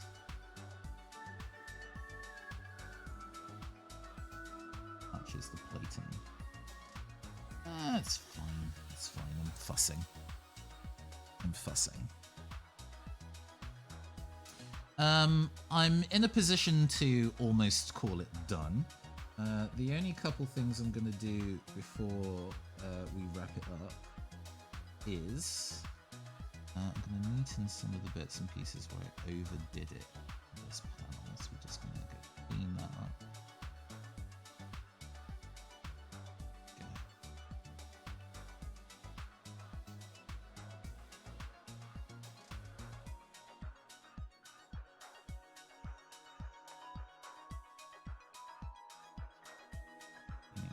Panels looking good. We're gonna do the hair. And I think the final cleanup details and stuff like doing the base I will do on my own time another time. Just to not dwell, you know. We very specifically don't want to dwell on pieces, because if we fuss, that's when things start going wrong. So, secret weapon. I've not used this paint in a long time. Another thick color, but it's like a blue-green iridescent.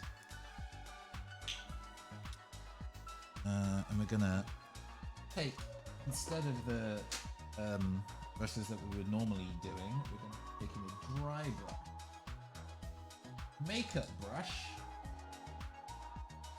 like this, with a big fuzzy end. And we're going to be using that big fuzzy end to dust the top of this this individual's hair. And by dusting the top of the hair, it will leave some of the paint, but not all of it behind. Oh, too much. Too much. Fine. Waste of product. Whatever. Again, just entirely getting it into the ferrule of my brush. Destroying this thing. We're not looking after it properly. I mean, the fact that it's kind of held in one piece so far, my brush discipline was much worse back in the day. And it's still not great. But it's better than it used to be. Okay, so what we're going to be doing, we can actually maybe take this edge with the dry brushing. We're going to be dipping it into our... I'm going to wet my brush slightly and get rid of some of that. We're going to be dipping our brush into our color. And then we're going to be cleaning most of it off the brush. We actually want to get a decent amount in there because we want to work it into the bristles. We want to make sure that most of it is gone. And then we're just going to be just lightly dashing it back and forth over the hair. So what this is doing is that it's picking up the edges of this color. I think I need to adjust the color of it slightly too. I'm going to take some white, some blue, the white, blue, mixing this. They're very pale. Mixing a new color on the fly. Yeah, that's maybe more what I want. Okay, I'm gonna remove most of it from the bristles until it's only picking up a little bit, and then we kind of return to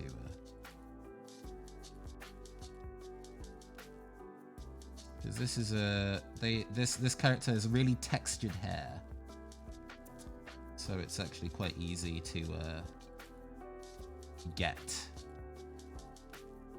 the edges to sit in the hair. Is this fine? Yeah, this is fine.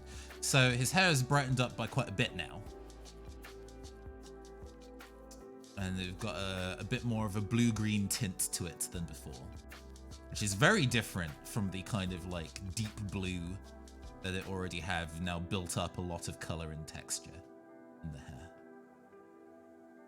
I'm also going to use this a little bit to do his inner chest area, because we want to kind of keep that also. Well, how are we gonna do that in a sensible manner without making it too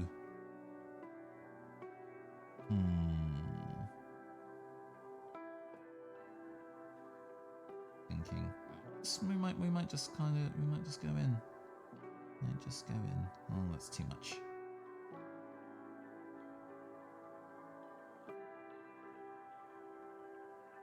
Kind of lightly tickling his tummy with this light blue mixture. It's quite thin, so we're still kind of getting the color through. It's not great. It's not great. I don't love that. And it's still a little muddy and murky, which is what we don't want.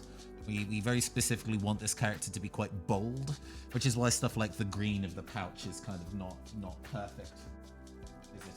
Oh, yes, that's right. I was gonna get a brighter green.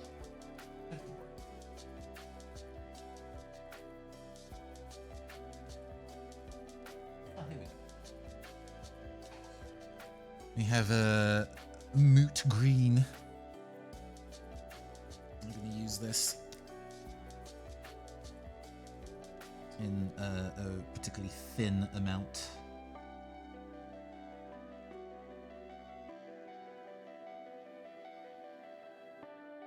And kind of catch some of this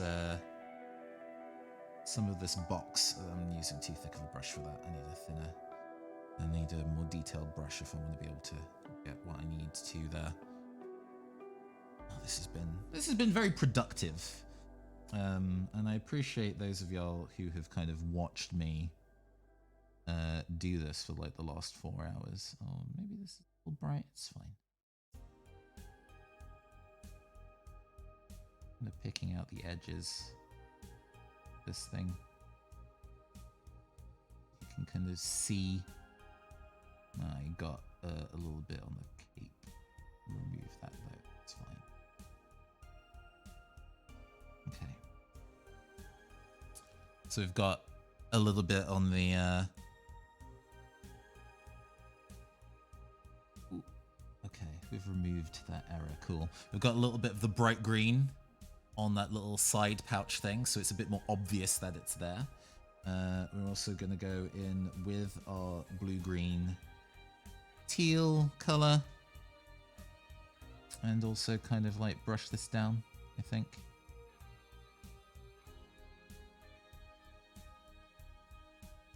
brushes, wiping most of it off. Across the shape of it, just kind of bring out the fact that there is an object here that is separate to the rest of him. Because that, I think, is what the big problem was in terms of, I think, getting it readable. Using some of the dark red purple to just kind of get in. This is now the moment of where we're maybe being bitty and picky again. But just to kind of clean up some of it. It's in a little thick. We can blend that out.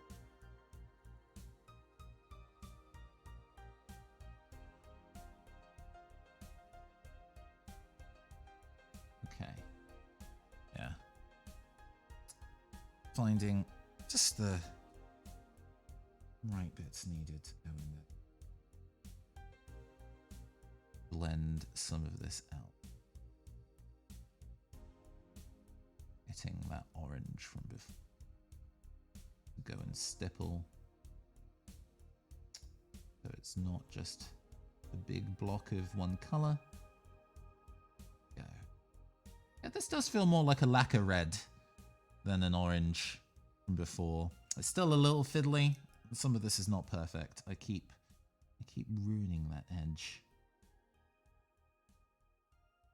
Keep ruining that edge.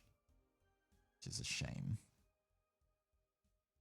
That might even be kind of going in with a black pen, like a liner pen.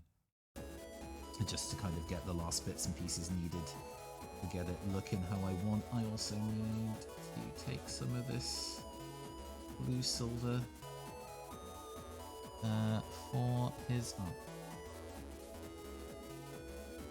little spacey collar at the top here. Just to pick that out. There we go.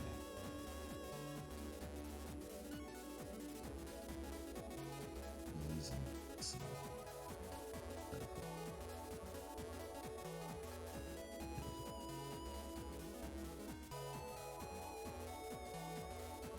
Okay, not quite the right purple.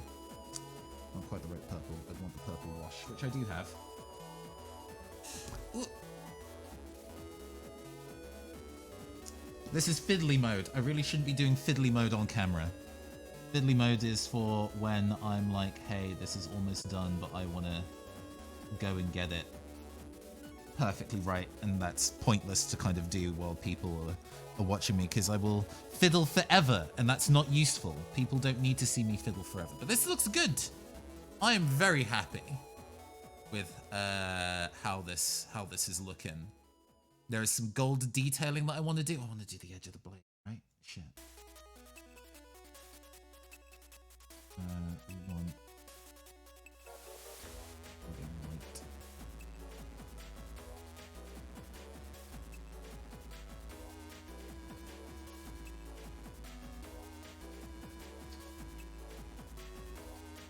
White.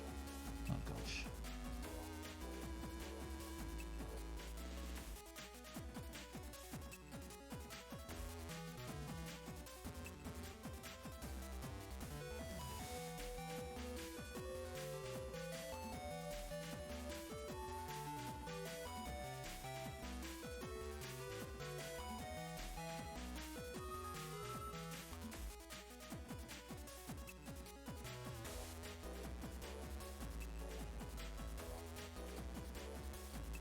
Yeah. Red, white hot edge on the katana. Let's go. Sick. Okay. On that note of having finished that in complete silence, we'll go and call that solidly done. Good work, everybody. Hold on. You silence. You here. Oh God! We worked all day. We've been going for over 4 hours. That's I think a win. I've definitely spent longer. Working on minis on a day, but we did a lot. Let's go over the bits and pieces that we've managed to do today. So we have our main lad here. Oh, that looks quite nice on this camera too, actually. Yeah. We have our main lad here. There's still bits and pieces of this that need work, but I really do like how this has come out so far. That looks like that's making solid progress. Focus on this is going to be unfortunately not great, because if I take it to the camera, it gets super blurry. But we also have our now, I think, completed graffiti artist kid in the neon orange with the backpack. Yeah. We have our started but not yet completed beat-inspired serial killer with the yellow. The yellow has dried down actually very nicely. I'll look forward to kind of going over that with the rest of my kit after it's been varnished to kind of get the remainder of those details in. But that's looking solid. That's looking actually pretty good. I'm very happy with the amount of work we did today. Gosh. Oh, okay. Let's go and prepare to pass on the love to somebody else. Shall we go do that? I'm beaten. I'm beaten and weathered. Let's go and pass on. Who's live? Who's living? Oh, Come and Go Tavern is still playing Triangle Strategy. We'll absolutely pass over to them.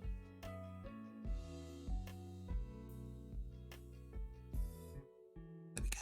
Marvelous. Okay, sick.